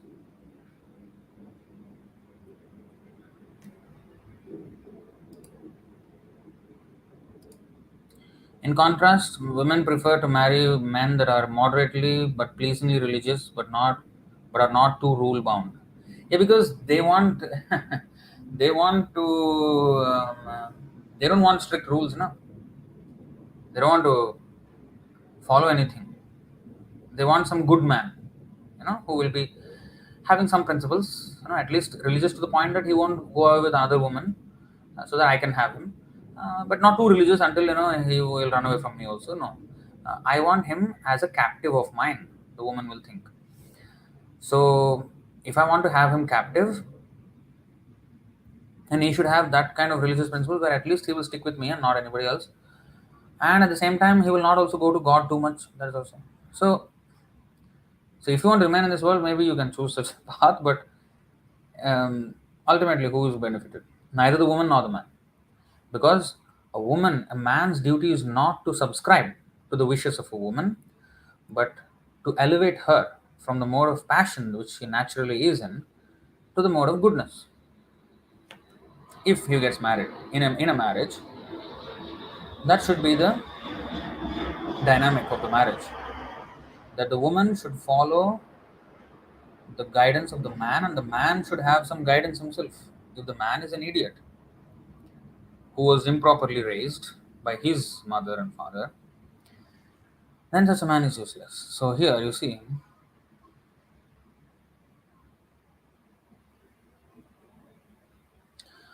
a systematic family life, as enjoined in the Vedas, is better than an irresponsible, sinful life. If a husband and wife combine together in Krishna consciousness and live together peacefully, that is very nice. However, if a husband becomes too much attracted by his wife and forgets his duty in life, the implications of materialistic life will again resume. Srila Rupa Goswami has therefore recommended Anasaktasya Vishayan, Bhakti Rasamrita Sindhu 1 to 255. Without being attached by sex, the husband and wife may live together for the advancement of spiritual life. The husband should engage in devotional service, and the wife should be faithful and religious according to the Vedic injunctions. Such a combination is very good. However, if the husband becomes too much attracted to the wife due to sex, the position becomes very dangerous. Women in general are very much sexually inclined. Indeed, it is said that a woman's sex desire is 9 times stronger than a man's. It is therefore a man's duty to keep a woman under his control by satisfying her, giving her ornaments, nice food and clothes, and engaging her in religious activities. You see, it is therefore a man's duty to keep a woman under his control. People don't like to hear this at all. Oh, this is slave mentality, this is oppression of women. No, this is actually taken care of. Just like if the children should be under the control of the parents, that's not oppression, right? Well, a woman also is like that. A woman should be under the control of a man. They are like almost like children. Their intelligence is little bit more developed than boys, young boys. Now, this is not some demeaning them or something like that, but this is the fact. I mean, it is mentioned in the Shastra like this, and it is actually true. Why? Because how much ever they know, even if, I mean, there are many women who are very intelligent. I mean, I don't deny, but it is the tendency towards sense gratification that makes them less intelligent. It is not about whether I can do coding very very well or whether I can do this and that very well.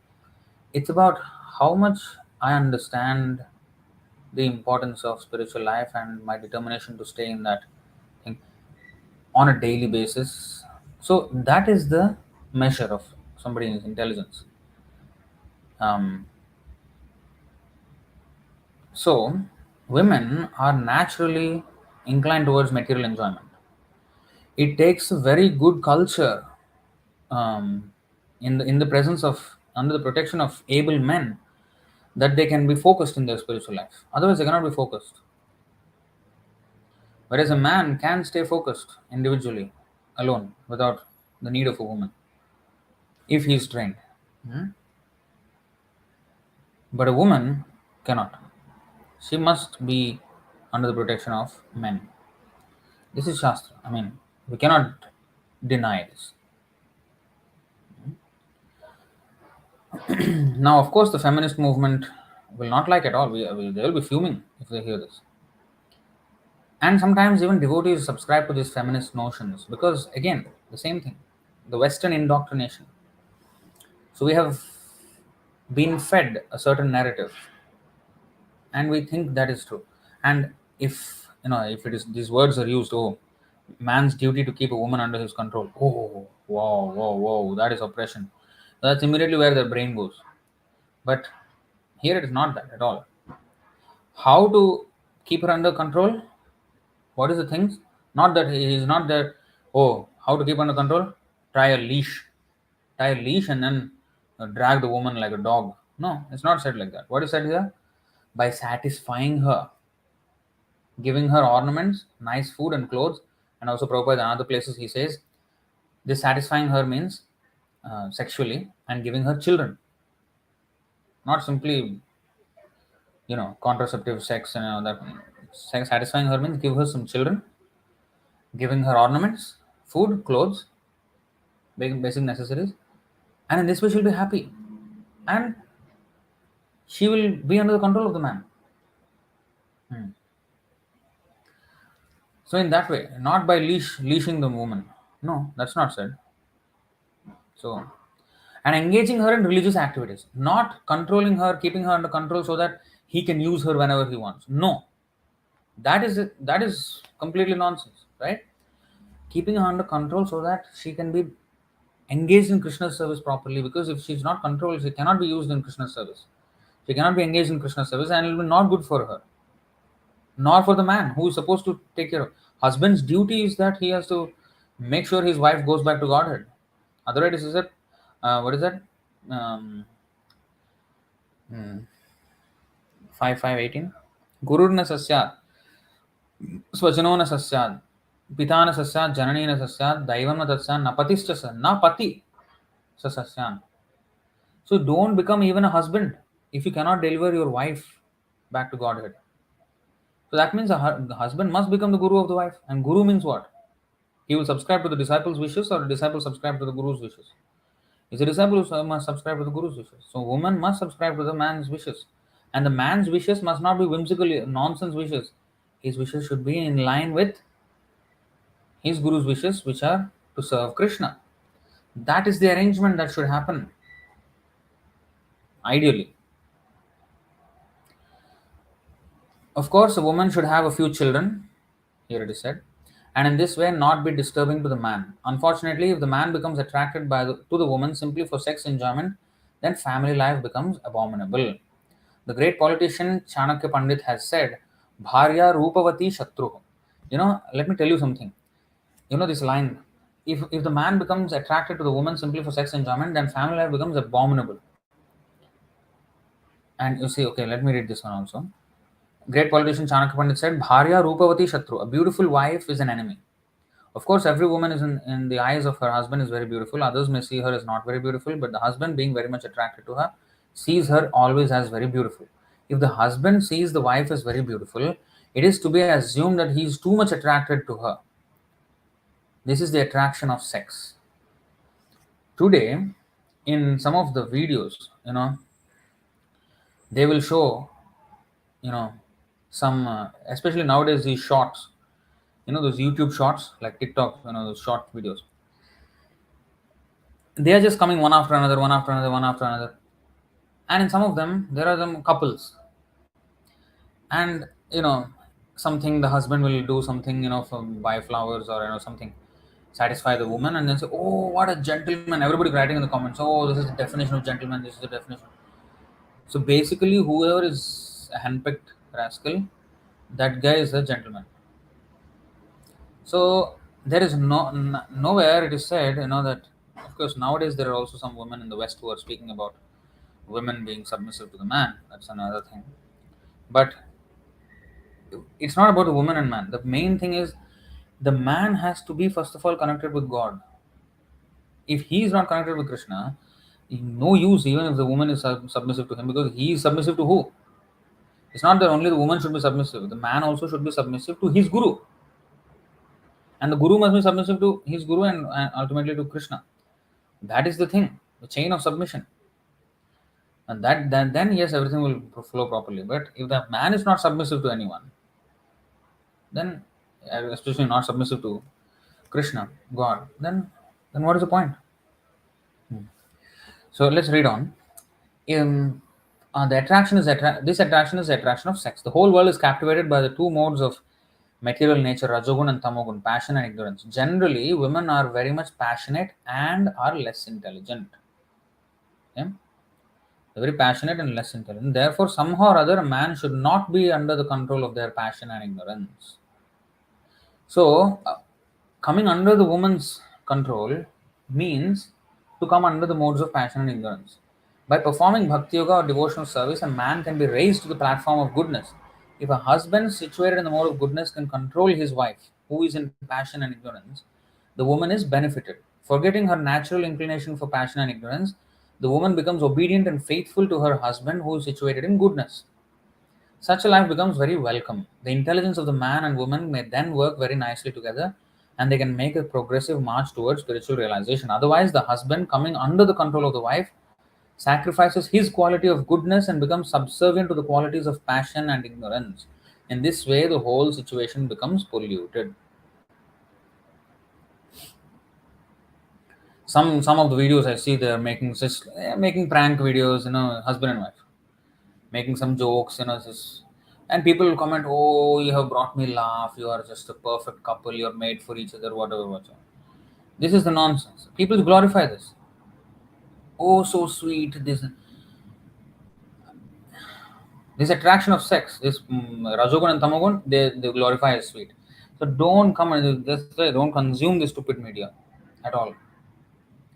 It's a completely indoctrination of Maya. So we should, read our scriptures. Spend the time on reading our scriptures. Oh, so many things you can learn. Okay, what is the next? Pleasing the Lord matters, like Prabhu told. There are so many cheaters in the world. Yes. Kalki is Vishnu Tattva. Yes. Why does he make us poverty stricken as per 1088? If we don't earn, how will country prosper and stay stable? Okay. So it's a bit out. It's not related to the topic of today's verse, but he makes us poverty stricken if we are attached to money, and if we are attached to Krishna at the same time, then he wants to decrease our fever of material attachment, so he will make us poverty stricken. It's good for us.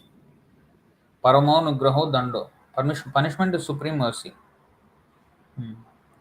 Otherwise, we'll get attached to money and forget Krishna and stay in this material world life after life. Why are you worried about your country prospering or not? You know how countries will prosper? Kunti Devi already said, if Krishna favors them, countries will prosper.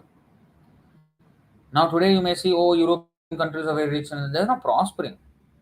They're having a whole slew of problems.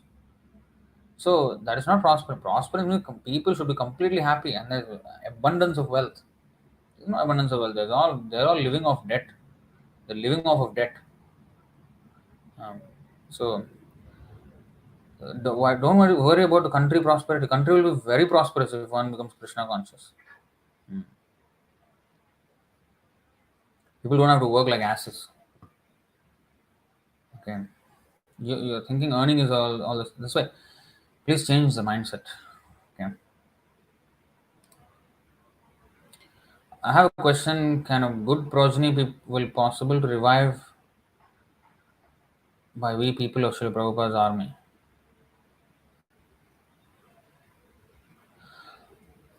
Yes, I mean, if people become devotees, then their children, will become devotees.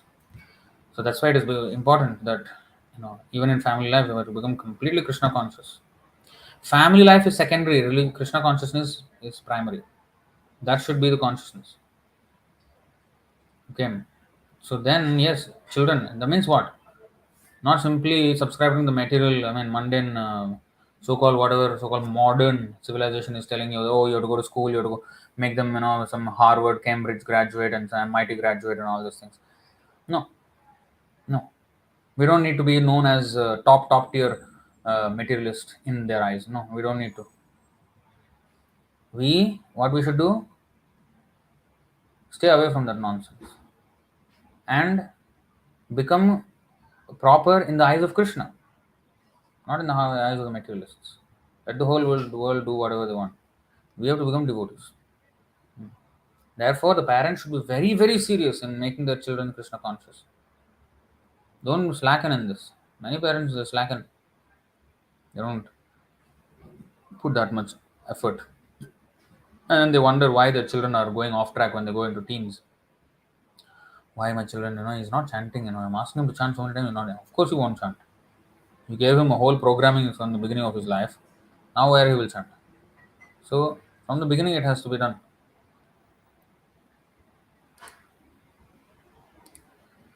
But the whole notion of egoic superiority is needed because followers are deeply afraid of their God not being the ultimate. It makes them extremely insecure and awakens the bhaya of mrityu in them. I don't know what you're talking about. No man, I'll just go to the next one. Prabhuji, constructing temple, getting donations is expensive. How to make it possible in easy way?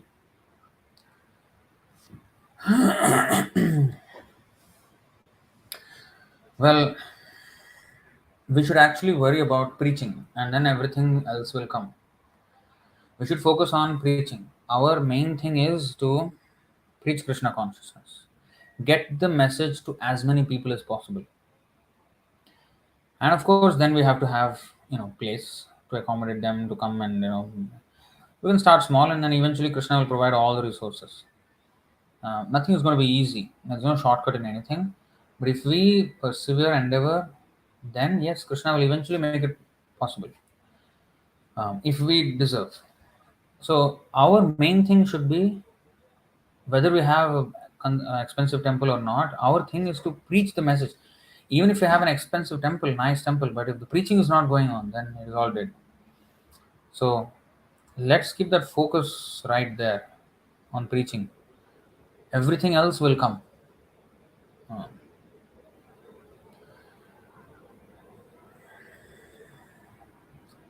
See, we need many people, for example, to go out and collect money, right? Who will be that many people who will go out and collect? Unless they have been preached to and they become convinced and they dedicate their life, they become, brahmacharis and all that. How are we going to have people, going out collecting and explaining to people and meeting them? How many? We need many, many people like that. So, how are we going to have all of them if we don't preach? So, preaching is essential and everything else will come.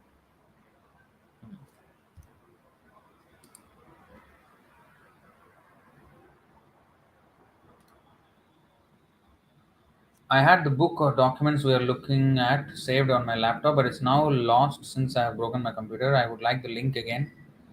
Any so I will find the resource. What is the resource? What is the documents? What is the book you're talking about? I don't know what you're talking about.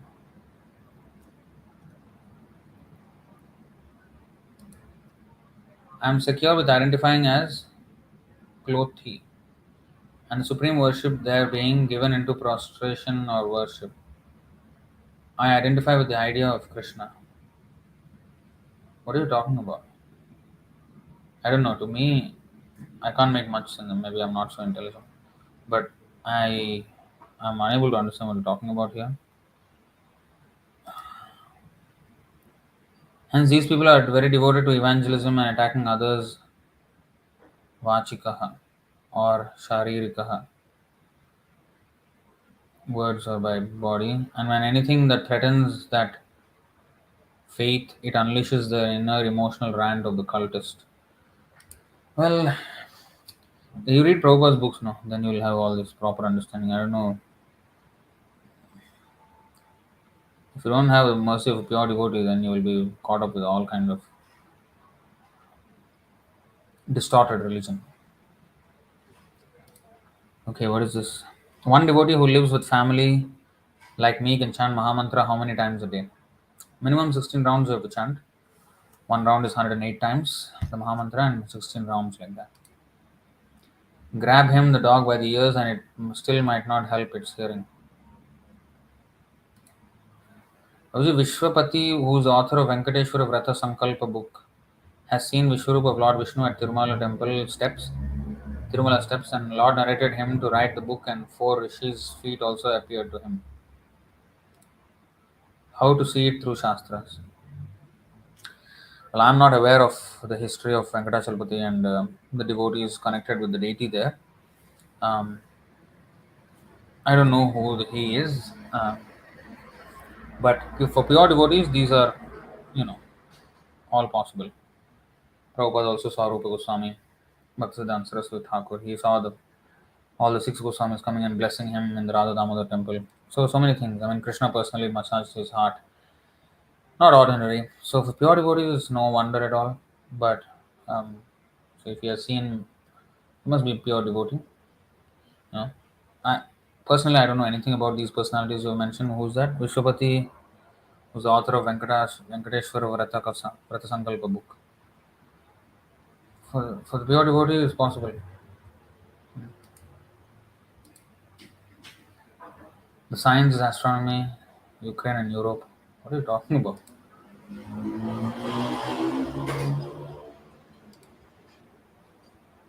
I like to meditate on my cerebrum, frontal lobe, auditory. No. You have to meditate on Krishna. Okay, I think you're talking so many things. Okay, Saurav, what is your idea about nowadays Kattar Sanatan people in India? Are they really spiritual or some woke spreading communal violence? I don't like their way or what they are doing. Simply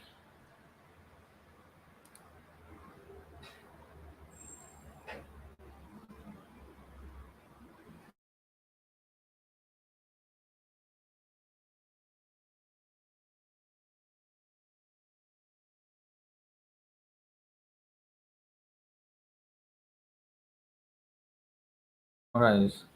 Okay, Kattar Sanatan. Okay, so yeah, they are fanatically about so-called Sanatan, but see, because some Muslims, trying to convert Hindus and Christians trying to convert and all that, they're saying that, oh, you have to remain, Kattar Sanatan, you have to not divulge from or move away from your faith. That is not that rhetoric. No, won't save anyone. It's stupid. We say that we invite Muslims and Christians, anybody. If you want, you can, convince and take people whoever you want. So, whoever wins the argument, the loser should subscribe to the winner's philosophy. That used to be the way of Shastra before. So, let them come with their strongest arguments, and we will have ours. And there is no match to our arguments. Therefore, we have to know our arguments well.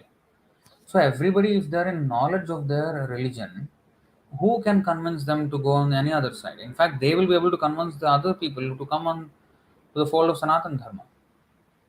So, knowledge is important. Just this fanaticism won't help. Won't help. Um, just as you said, spreading communal violence. Uh, we don't want that communal violence.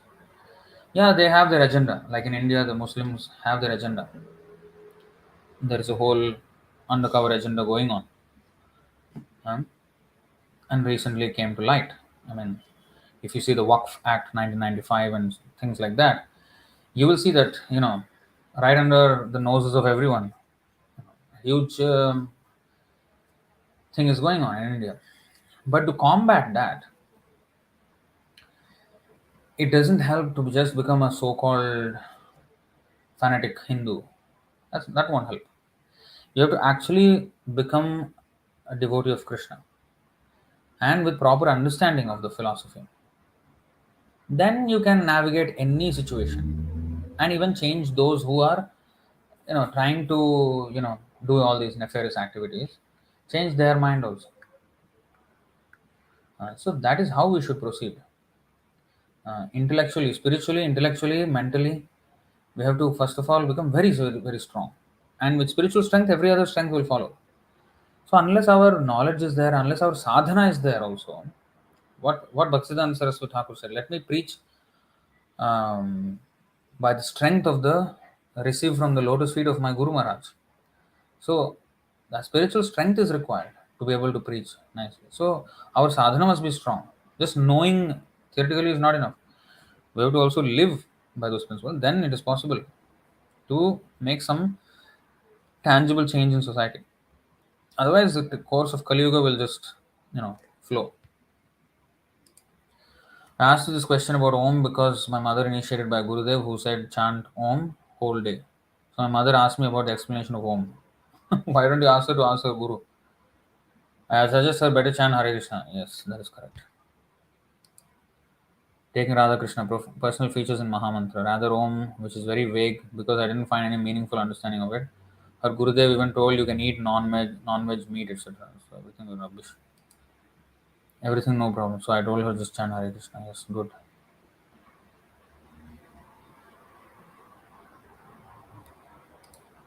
Why is it written in 10:64:41 that even if a Brahmin hits us, we can't criticize him? If he hits a woman or abuses a woman, what can we do? Please answer. Well, we have example of Jamadagni, who ordered his son Parshuram to behead his mother, kill his mother, and Parshuram immediately did it, killed his mother. So, of course, his mother was brought back to life after that by the benediction of Jamadagni.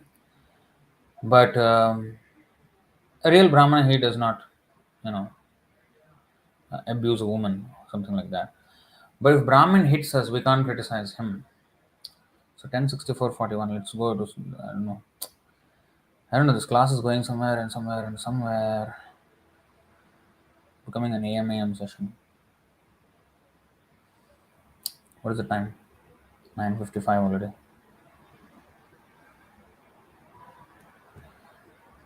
My dear followers, never treat a learned Brahmana harshly, even if he has sinned. Even if he attacks you physically or repeatedly curses you, always continue to offer him obeisances. Yeah.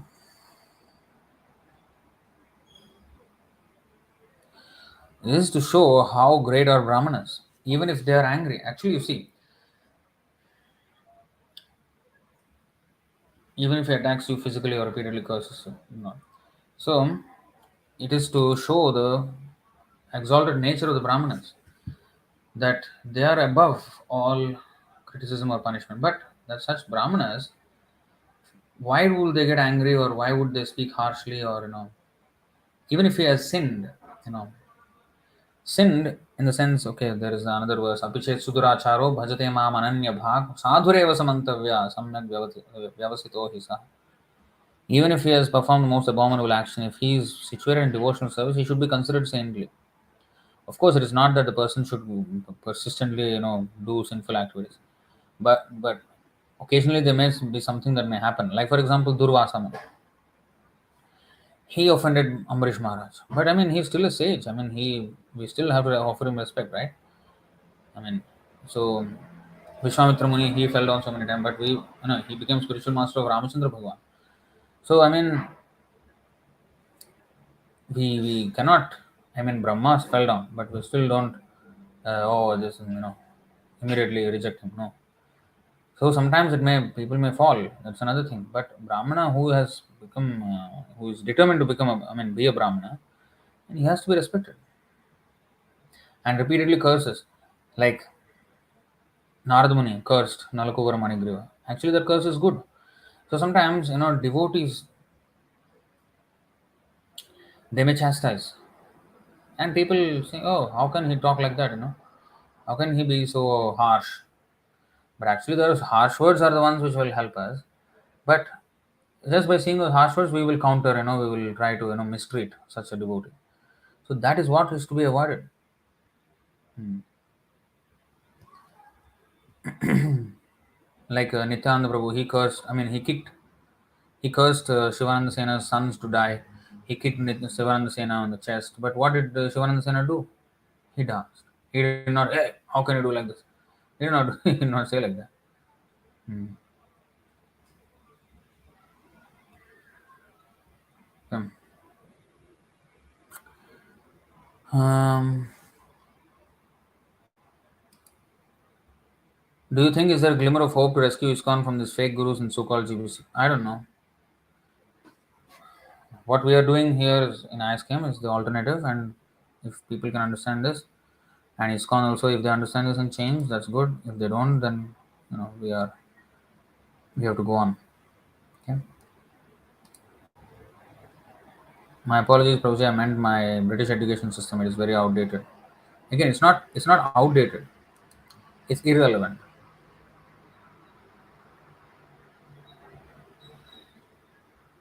It's irrelevant. It's not about outdated. Date is never the again. Outdated is a term that was used by the colonials. So date is never. I mean, what? So what if it is old? If it is valuable, why not? Not all that is old is valuable, right? There were also many stupid histories. That's why our Bhagavatam and our Itihas, Vedic Itihas, they're all concerning only those histories which are help us progress towards the goal of life, which is to attain love of Godhead. Those selected histories we are studying, okay, and learning lessons from them. So it's not about old or new; it's just irrelevant.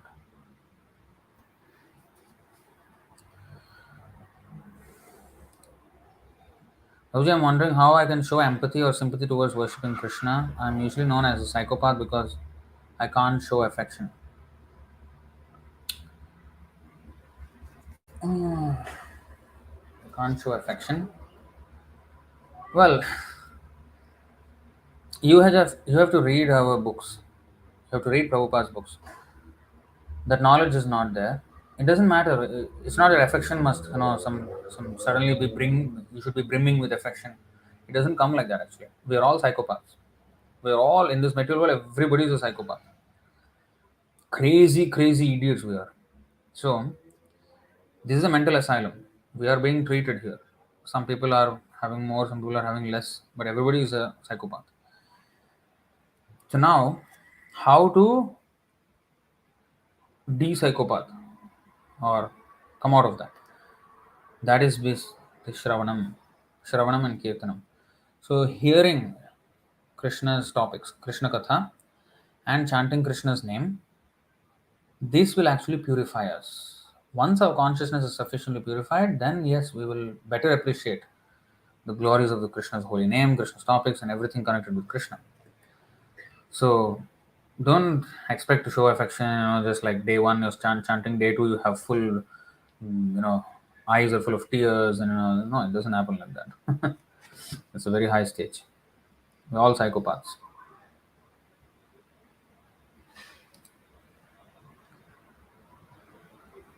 Krishna Kripa Mata. Beautiful explanation about the chain of submission, bro. Yeah, it has to be. I get tired of being whimsical. Yes, so we have to submit to Krishna. We should not be whimsical. That's good. I am a devotee, but I have no devotee background. I am scared of marrying non-devotee. I don't want to. What should I do? No, man. You just chant Hare Krishna, read Prabhupada's books, associate with devotees. Krishna will arrange. Krishna will arrange. So sometimes the person can marry a devotee. Sometimes it may be a non-devotee, but he or she can be changed into becoming a devotee. So either way, it is good. So Krishna will arrange that.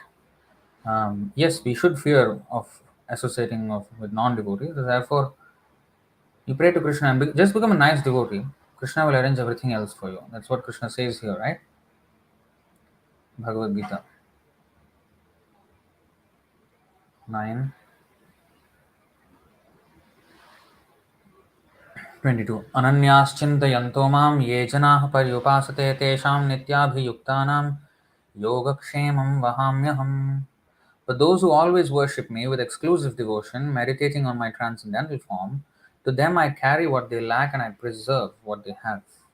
So he will take care of maintaining us and doing all that is necessary for our spiritual growth. We should only be concerned with our spiritual growth and help whoever we can that we meet. So don't worry. The rest of it, Krishna will take care. Should devotees abstain from beating their children if they misbehave? Well, generally it is not advisable that children should be beaten. Um, Sometime some token punishment should be given so that they get. It is also possible to stay strict without beating. Hmm. Sometimes it is said yes. Sometimes they may be punished a little here and there, but it should not become this chronic. Some people do like that, chronic beating. Like they have an anger management problem. That should not be the case. The main thing is to discipline the child. That's all. Just as much as is necessary to discipline the child. Not really beating, but sometimes I mean, I received slaps from my father, beating from my father, but necessary. Otherwise, yeah, maybe at that point I wouldn't like it, but looking back in hindsight, those were necessary. I mean, without that foundation, there would be no character. You know, there has to be some strong disciplining.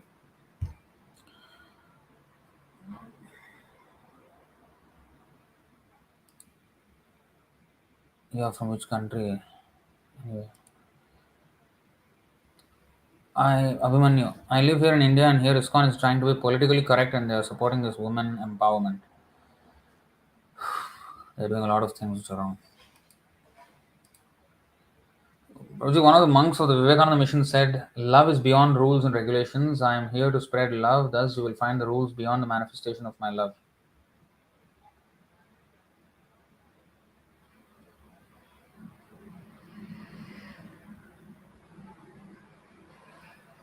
Okay.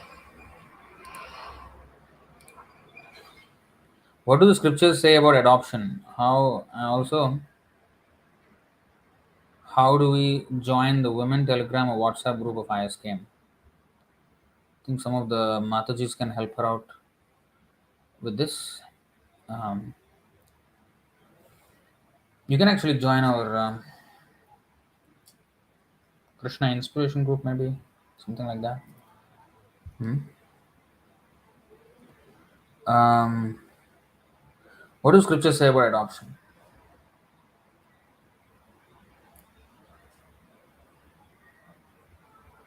There have been instances of adoption.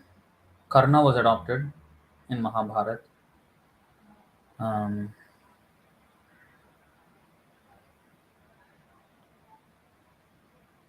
Maybe some other examples are also there. But in current context, adoption. So, I mean, one may do it, but you know, what is the state of the mother and father when they conceive a child, and what can you expect of such child when he grows? You won't know.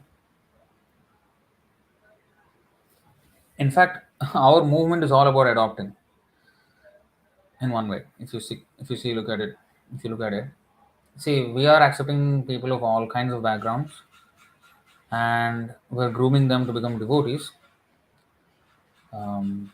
May not exactly be children, but adults sometimes.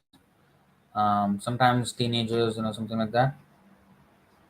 We take responsibility of their, to train them and all this. That's kind of an adoption, but we're not legally bound. That if, in our case, it's like it's not that we are parents of the child legally, but because in the future, I mean, we can try training people, but some people will take it, some people won't. So how much ever we can try, we can try. Beyond that, it is their willingness to cooperate. So in that case, it is good. I mean, if the children are adopted and raised in a gurukul and properly, that is good. But we don't have a gurukul here, and if someone wants to adopt as their child, I mean, I have nothing against it. But the thing is, you don't know what kind of a conception that was, what kind of a child that is, like that. So of course that risk is there, right? So that's the thing. But whichever way, one has to, even if one adopts, One has to give Krishna consciousness to that person. That is the most important thing. Otherwise, there's no point. Either adoption or non adoption, Krishna consciousness should be given. That's the main thing.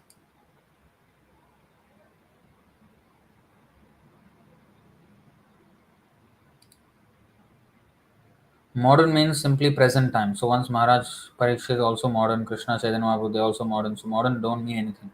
That's the point. It doesn't mean anything.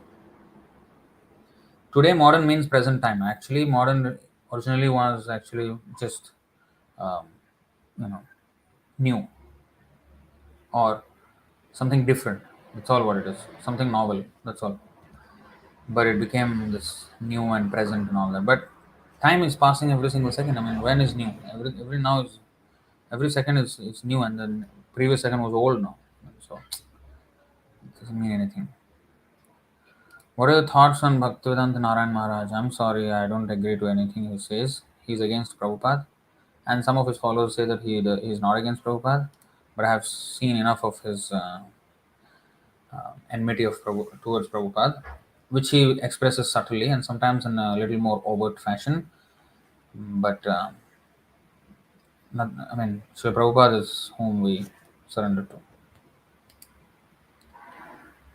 The claim of Vivekananda mission is to avoid rules and regulations and adopt love towards God directly. By making these arguments, they protect the practices of meat eating. What to say? I have nothing to say about them. They're useless fellows. So let them remain like that. Um, they don't know anything about our Vedic culture. Just, I mean, that's why we have to silence all of them by vociferous propaganda of the absolute truth and crushing all the other philosophies with the truth. So we must preach. If a Brahmin rapes a woman, he commits a sin. Brahmin rapes a woman, he commits a sin. So even if something like this happens, we should stay quiet. No.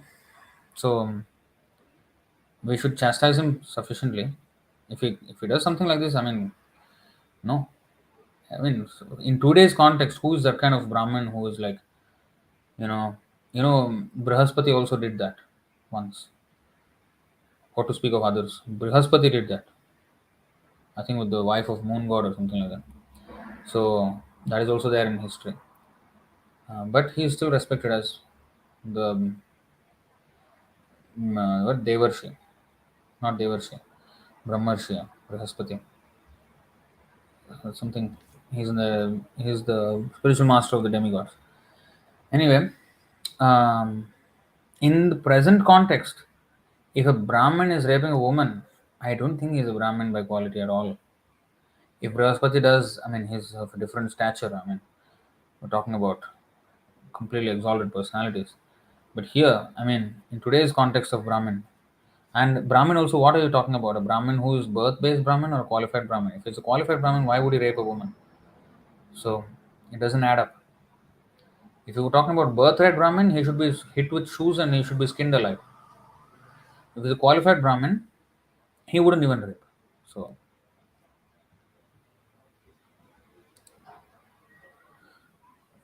we have to present proper theological statements to refute such mundane claims of so-called spiritual movements. Yes. What is the difference between ISKM and ISKCON revival movement? Don't make it just a question and answer session. Come on, keep it to the topic. Anyway, ISKCON revival movement, they just talk and do no action. They have zero temples going on. They even wrote few articles against ISKM. Let them be happy with that, and we will go on with our. We will actually provide a proper alternative to so-called ISKCON by actually following the instructions of Srila Prabhupada and having temple structure and everything. That's what we want to do. So that's the difference.